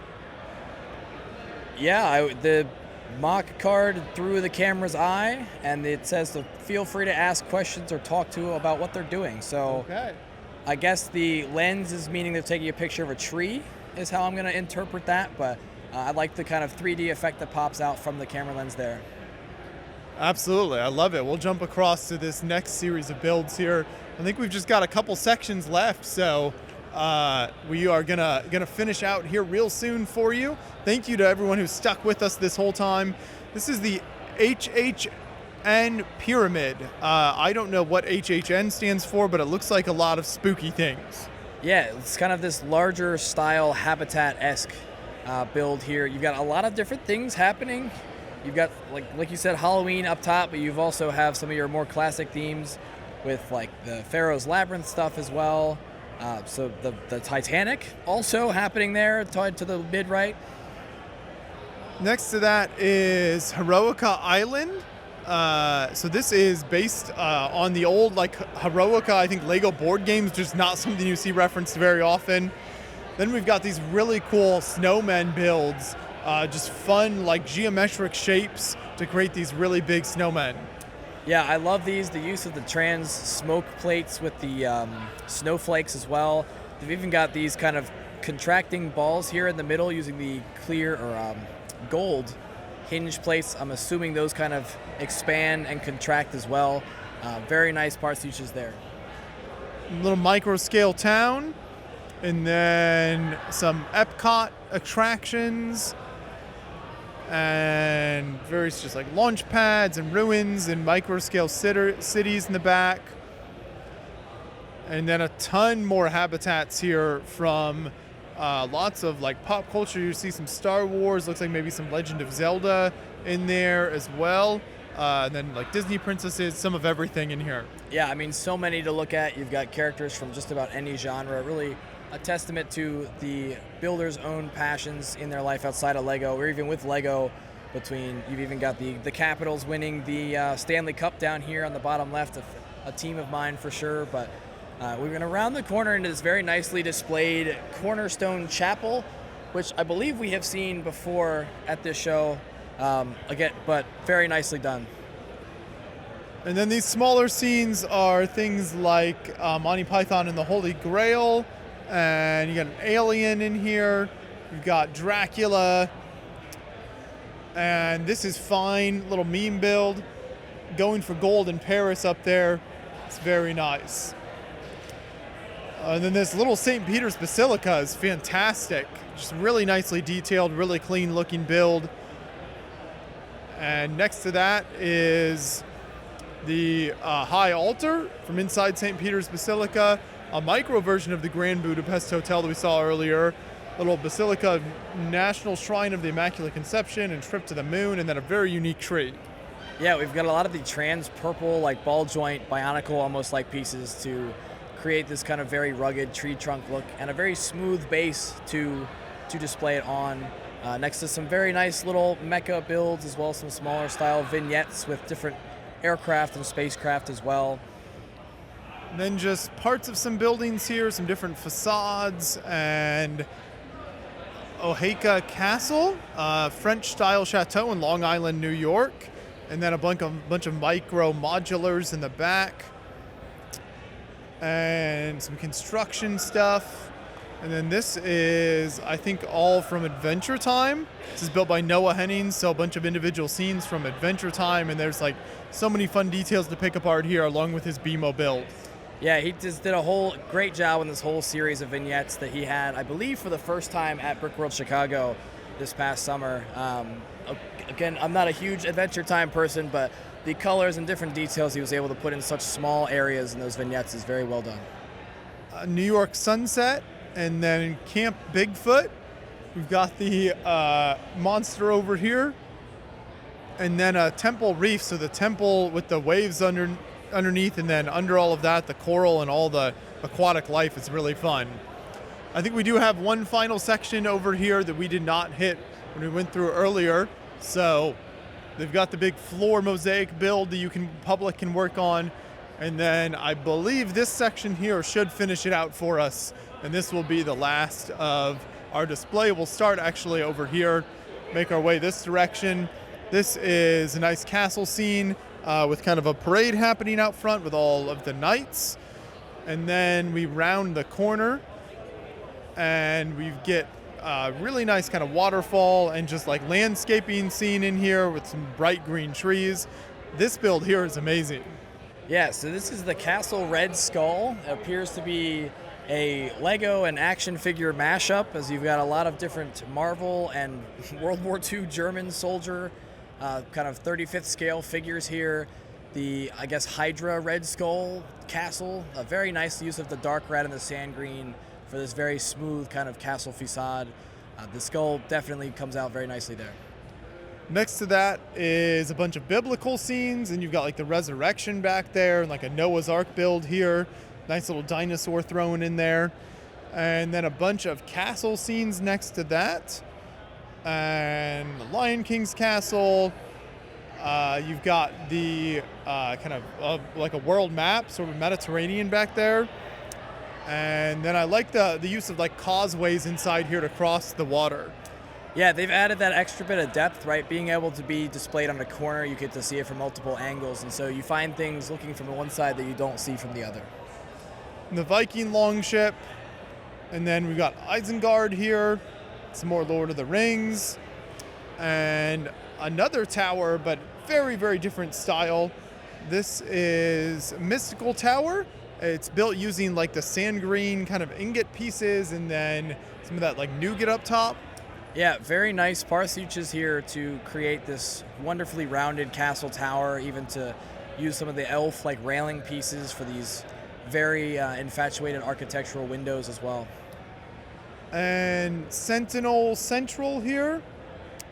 And that's for a Lego Universe throwback, not something you see very often. Castle Bed and Breakfast. And a little hidden keep, using more of those ingots really nicely. Some offset windows. BrickFair Ren Fair, so it's, you know, if BrickFair was a Renaissance fair, then this might be what it looks like. That would certainly be interesting. I would try it. But you've got lots of lights here, all the different shops and things, even the jousting event as well. And to finish out the whole convention, it looks like I'm gonna go with like a massive sort of D&D. It's a lair. It definitely feels like something you could play D&D in. For sure. They've got all the different corridors and rooms. They have it set up, I guess, to tell one big story for right now, but I'm sure during the private days this was used to play quite a few games.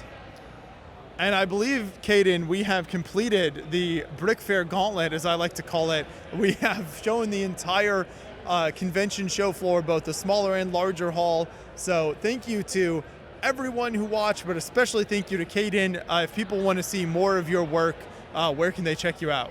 So Brick_History on Instagram, where I do the live streams and time lapses of everything that I'm working on, but also to share around what everyone else is working on in the community.